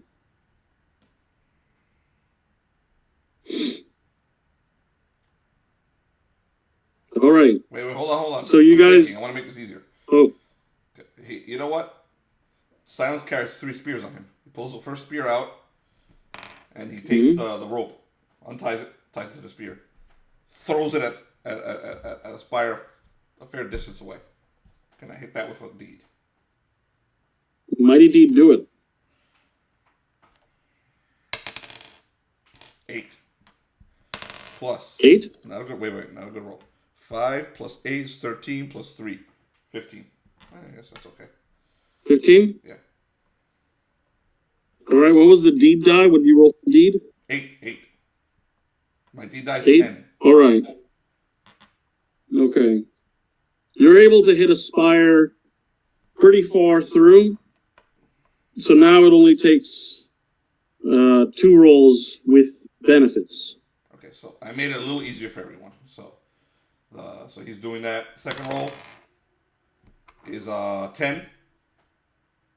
All right. My dex is not that high. Third roll, 16. All right. And that's a 10 on the mighty deed, and then that's 16 overall? No. I'm doing the rolls without deeds. Now he's just doing the athletic, now he's leaping. Oh, okay. He's trying to make it easy for all of them. He doesn't want to lose all his spears. This might be a fight. So he's leaving a spear connected to a close spire, so the other players, when they climb, only have to do a few of these agility things. And then he's doing 2 more agility things. The first one I rolled a 10. The second one I rolled a 16. Let me see. You made both of them. Okay. You are now right next to the edge, and you see that there is a great, massive statue that dwarfs you. Let's see. Around the statue, the likeness of the statue dwarfs you. The infinite spires are now replaced by an old, cracked, almost ruined floor that might have been marble at some. If you eventually approach the figure, you see it's a massive bearded man holding a trident. Oh, wow. Okay, so he looks around and sees if there's a tree or something that he can break and try to make a bridge on one of the, at least to the closest fucking spire, just to try to make this easier. There is no trees. There's nothing. It's nothing but old marble now. Everything is like completely changed to something pretty, like to the pretty ruined area. Everything is ruined except the statue that has not been weathered at all. Okay. Can I do a deed? Because there's a lot of wind, to freeze his breath weapon. Because he has an ice breath weapon, and create a bridge with his breath weapon. Yeah, try something like that. Yeah, do it. Some crazy Iceman shit. 7. Die. Not a good roll here. So 7, 8, 9, 10, 11, plus 1 dex, 12. Not a good roll. 12? Yeah. You do make something of a bridge, but not very long and not very sturdy. Yeah, well, that's the best I can do. So everyone, he's gonna sit down and at least wait to see what happens to the others. All right, everyone else, you see that the rope is all the way up there, and you saw silence building a path. You go on up. Lexington start to conscript a couple of the people there, and takes a small boat to start heading there. You see, you conscript a few guys, and then tell them you're going to take a small boat over there, and they're like, over there? We're not going to be able to stop the boat before it slams into the wall. What do you mean? There's waves slamming onto the wall constantly. Dude, there's a reason I tossed you in the water. Okay? It's fucking dangerous. You decide to volunteer me. I start following the path that was made. You take the rope? Yes. All right. The rope, once Silence stopped moving, the rope was tied onto the boat as well. So you use the rope to go there then? To get to the wall? Yes. All right. So you have to roll significantly less. You either roll a strength or a reflex for this one. So because you're coming to the rock wall, what do you do? Strength or reflex? By the way, I'm inspecting the statue in the meanwhile. So in the meantime, just not touching it, just looking at it, seeing details. You don't need to tell me. It's just all right. So when shit happens, he has a little more knowledge of it. You said reflex. Would that be agility? That's agility. It's like agility, but there's like a bonus. Oh, I see it now. Yeah, I don't have anything. Okay. I will do reflex. All right. I don't know what I'm gonna do, but I'm gonna do it. You made it. You're able to pretty much, you focus your vision and you find a safe spot to land while the water throws you. You're able to evade most of the slamming. Nice. Over to Silence. I tried to do the same thing. All right. Do you take the people with you? Two others. Just two others. All right. You take two others with you. And Silence, if you want me to describe that. I'm not doing all right. No. The statue depicts a massive. No. I'm not doing that so you can describe it. I'm doing it so he might have a little more detail of it, and when you do describe it to everyone. I don't want description until everyone gets here. All right. You get me? I don't know if you get that. It's just so he might have an extra pluses to do things. I want everyone here when we decide what we're going to do with the statue. Lexington. Everyone who's coming. Make a strength or a reflex roll.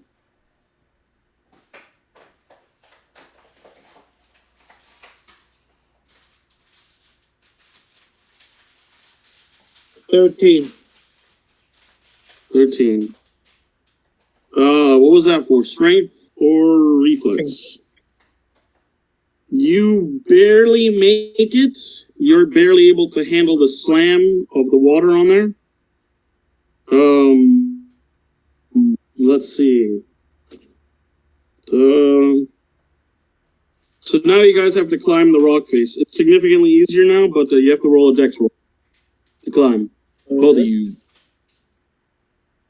Or I guess it's agility. Reflex agility. Or strength? Agility. Yep, agility. I got a 12. You made it.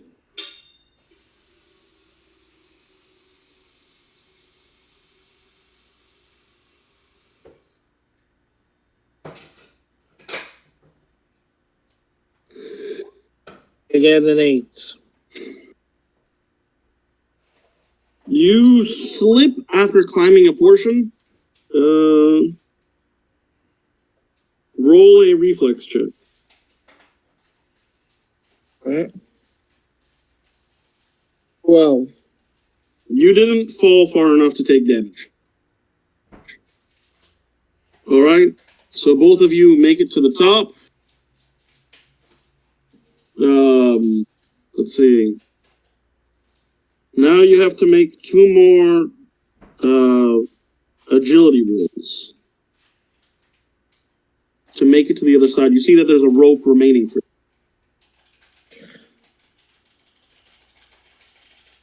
you. Alright.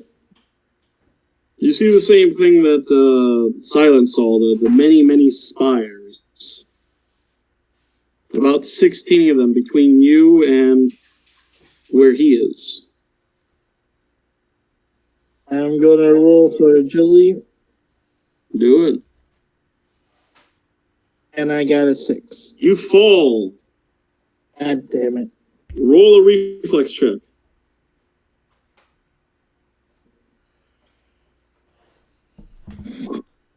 $14. You hear Silence yelling at you from a distance? Now I know why you wanted me to do it. You fall and you catch yourself before you fall too far. All right. Analyth Jekyll, you gonna make your roll? Sure. A 9. You fall too. Reflex Woo! roll. A 6. 6. You keep falling. One more reflex roll. 18. You take 1d4 damage. Use fucking luck. If you have to. Teach him how to do luck. I don't think she knows how to use luck. Child is a dipshit. Oh, luck? Yeah. Your stat for luck. Oh, yes. There's a stat for luck. You can burn. There's a stat that says luck. If you won at any point in time, you can burn that luck before you roll. Oh, no, I'm fine. I'm not dead yet. Yep. So you're taking this much damage. 3. Oh, all right. Hey, where do I put that? Go to your HP and reduce it by 3. Also, I probably gotta level you up because I think you're still level. I doubt you're level 1 still. My grandma. Be right back. It's alright, John. Yep.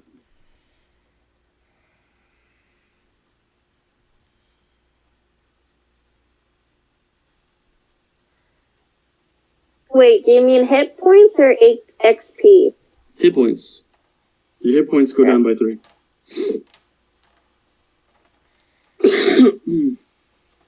All right, now Lexington, Analyth, one more set of rolls. Hey, I'm gonna go first because I want to roll. 4! You fall again. Reflex roll. Oh man, I'm gonna die. You can burn. 4! At this point, Silence is at the edge of the cliff with his legs dangling off of it, watching, giggling. Oh my god. Okay. Another. 19. You take just 1d4 damage. That's 1 damage. Now you make it to the other side. Lexington, your turn. Jesus freaking Christ. Oh, shit. Reflex roll. He rolled a 4. That's like 3 4s in a row. Silence bellies. Okay, I'm gonna spend that 3 luck. Silence is okay, laughing, do it. rolling around on top of the cliff. Next time, Silence, you get to carry me too. Yeah, we should have done that. Oh wow, the luck really worked. You catch yourself in time, and both of you, all 3 of you, finally make it to the other side. All right. So you see this massive statue. It dwarfs you. Let's see. The infinite spires are now replaced by the old, cracked, almost ruined floor that might have been marble at some point. As you approach the figure, you notice that the statue is unaffected by weather in any way. The statue depicts a massive, muscular human man, one who radiates an aura of someone larger than life. At his feet, with perfect precision, waves cover his feet. Dolphins jump as well as fish. The man adorns a glorious beard. He is adorned with a glorious beard and long hair. That is in itself not dissimilar to waves. His gaze is up to the heavens, appearing stern, yet perhaps concerned. Irritated? You cannot tell. In his hands, he holds a trident. Silence, who knows Greek shit, you know is Poseidon. Anything else I noticed because I studied it for a little longer? You also notice that his gaze might have slowly turned to you. You see that? Slightly moving. That's Apollo. He's a god of the sun. You know who that is, Lexington? You know? It's Apollo. He's the god of the sun. Oh, Lexington, roll an intelligence roll. You might know who he is because of your culture. Your culture knows about Ares, but the rest of the gods are not so well known to you. Yeah, you know you vaguely can tell. You might think that's Poseidon. It looks more like Poseidon, isn't it? I was just testing you. Hey, he hits him in the shoulder. It's looking at me, Lexington. Now, what is it you wanted me to do with this thing? If I remember correctly, Ares wanted you to talk with him. Ares didn't tell me nothing. I got a vision from the old man. Ares doesn't talk to you. He kicks you in the ass, just like I did to you a little while ago.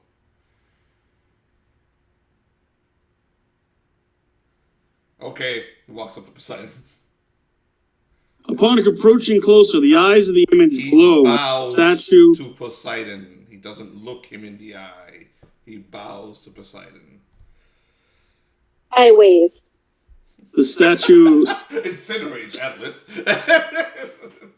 the statue glows gold as his flesh becomes alive and warm. Glowing emanates from him. It emanates from him. The dark rock turns into a natural gray. The marble beneath you becomes mended. When he starts to turn alive, Lexington also starts to how it turned his face copied silence. Do not the water at his pull feet. Your weapon. Do not pull your weapon. The water at his feet rushes around him. Fish and dolphin rejoice as their god's revival. The eyes of the god falls on you. All of you. Who are you? My name is Silence. This is a douchebag. And this is Analyst. Lexington Ashford. Oh, that too. You dare awaken me. Well, no. Why? Well, no, it wasn't really our intention. We just came to the statue because Ares told us to come here. I think he's your nephew. Ares? Yeah, he's a good guy. He raises his hand and the spires fall apart in the black stone, and you see that the waters calm around him. You see that the ship is over there. What is this? What have I been awakened to? Explain to me, mortals, what has happened? Well, there's this guy called Beltram, and he killed like half the planet or something. And then we have that there right there is the Magical Riverboat, and we're selling milkshakes. And my sea has been corrupted. Someone claims my title. Yes, you were trying to bring him to a place to kill him. We were told if we were to kill him, he would bring Armageddon to the world. However, he seems to have done it anyway. We're also selling milkshakes. Very tasty milkshakes. Milkshakes. But not here. Is this your gift to me? You mean you want a sacrifice? Of course. What I want is to clean out my sea. There is an abomination that swims in my seas.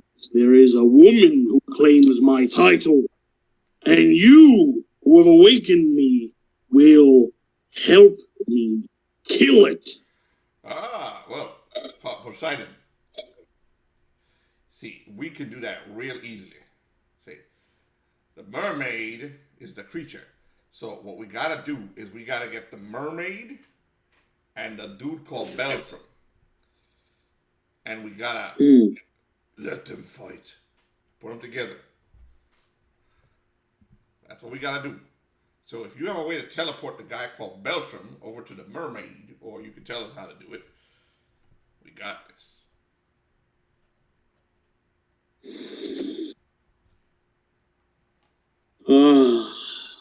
He goes to the... This ship needs adjustment. How long will you hide up there and not greet your brother? You see one spire still remaining, and on that spire, a great, massive eagle, bigger than you've ever seen, sits atop the spire. It flies down and it sits there. Oh boy, we need to get out of here. I thought Zeus was like a swan, not an eagle. He takes. Oh, it's an eagle. He takes. It's a bald eagle. He said an eagle. It might just be his eyes. Then lightning strikes, and you see a great, glorious man standing upon the spire. I turned to Lexington. You better nail this one, man. I'm already dealing. There's extra kneeling going on now from everyone. I just said tries to deal even more. That's even possible. This is where you were, my brother. Does, he does. Good. These mortals have awakened. I shall reward each of them fairly. But first, as you have said, my brother, matters must be dealt with. Each of you, I shall assist you in slaying the god. There shall be no more false gods within this sea. Now, rise and take up a new boat. You see from the seas, the boat starts to change itself. The wheels that were once on it are now of gold, and they look like they're probably functional. The bottom of the ship is now a deep blue. And the stern of the ship now has an image of Poseidon upon it. The statue of Poseidon upon it. It's the fucking Argo. Except, Poseidon instead of Hera. You're setting us on an odyssey, aren't you? Yep. Cool. And all among you who have been tainted shall be cured. This is my gift. Well, I do have a rash, like right underneath here. I have a lot of problems. All ailments shall be cured. Now. Lexington, you heard that? That's your herpes. It's all gone. And the chlamydia. You see Zeus smile, a great smile full of warmth. Everyone is healed and gains 4 luck points. Oh, shit. Nice. He turns back into massive eagle once again. Do we have a cap on luck for this? No, I'll say no for that.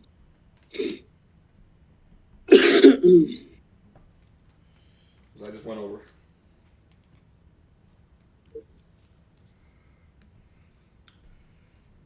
Then he took. John. Ha ha. We got all these goodies, but you're killing worlds. Oh my god.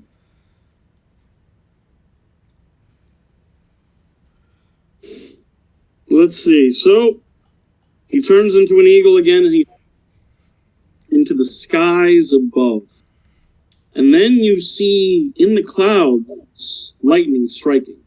You see Poseidon stepping into the sea. And you see the seas whirl and change. And you see that there is now, the seas are changing and they're guiding you straight forward towards your goal. The clouds now part, and there is a ray of light showing you where you must go. And you can see in the clouds, if you faintly look, and if you look just hard enough, you see Zeus throwing lightning. In the direction we're supposed to go, right? That's what he's doing? Yep. All right, Lexington. Yep. You go first.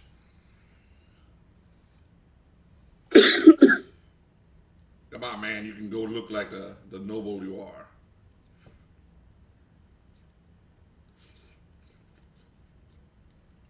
Oh, come on. Yes, just to make sure we're heading straight into danger. Yeah. I mean, Well, somewhere else? Lexington starts going forward into that said danger. Yeah. Going back to our boat. Taking the boat in that direction. Yep. Are now much prettier, right. decked out Magical Riverboat. Yep. Oh. And before you go forward, one more lightning strike happens again, and a different spire appears. And you see Zeus again looking down upon you. One gift to one of you who would forfeit your right all. I don't need both. Nice. If you give me your right all, I shall give you something.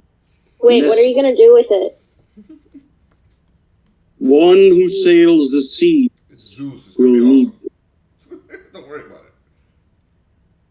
it. All right. I'll offer mine. I'll take off my arm, I guess. I saw Jonathan raising a hand. Yep. Well, Lexington Ashford. let them do a luck check. You You said first.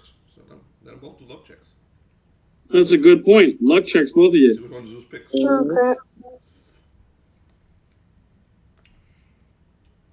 Was the offer not Burn luck for if you're me? a cunt.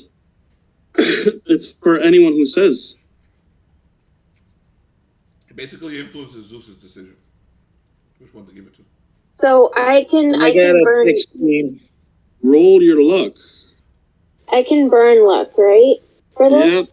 Yeah, technically, Jonathan didn't burn luck. Well, actually, it's a luck roll. I don't think you can burn luck for luck roll, right, Uncle? Just roll it.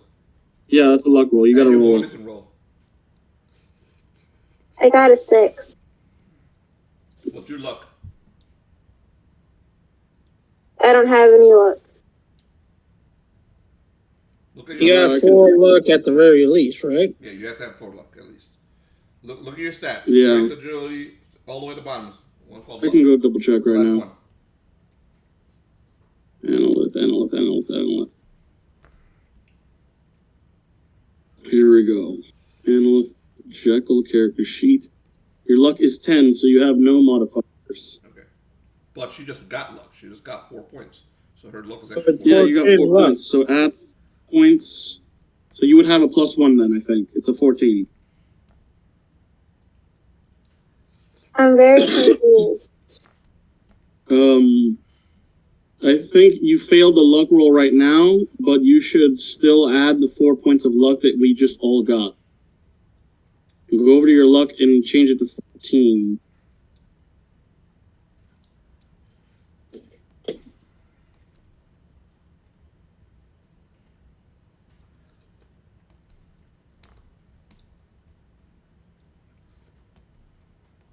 Okay, it's 14.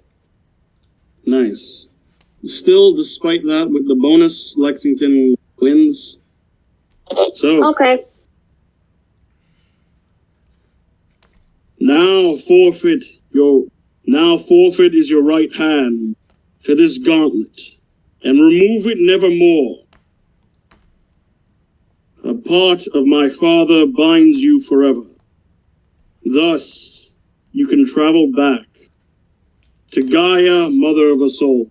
Holy shit. Your hand now turns into a gauntlet that looks like space. That's awesome. It is interesting.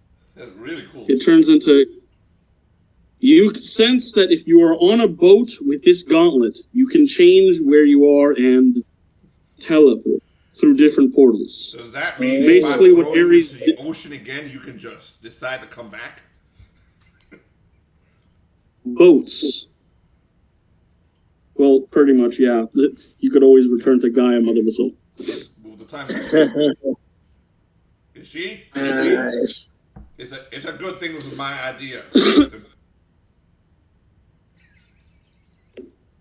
Now, finish my task, and wards will be given to you all.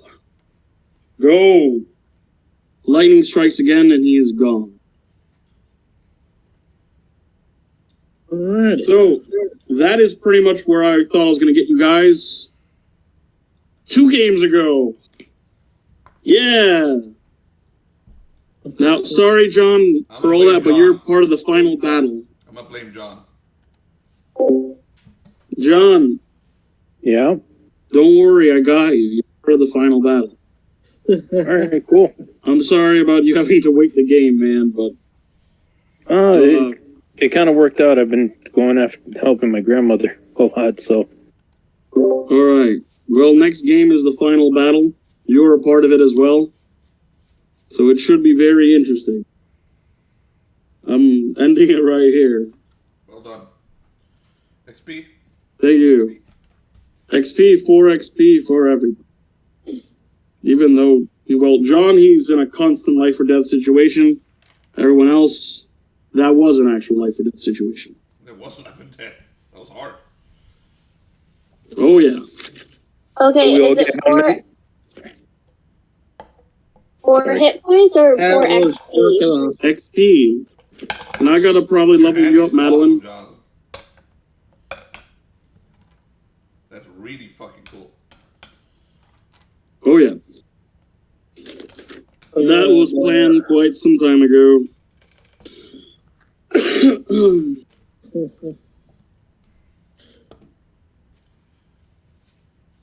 Yeah, it's gonna be one badass boss fight. It's a rare Grindex game where we're actually rewarded. We do. Yeah. It's quite an effective magic item, if I understand it correctly. Yeah, you are always connected to Gaia.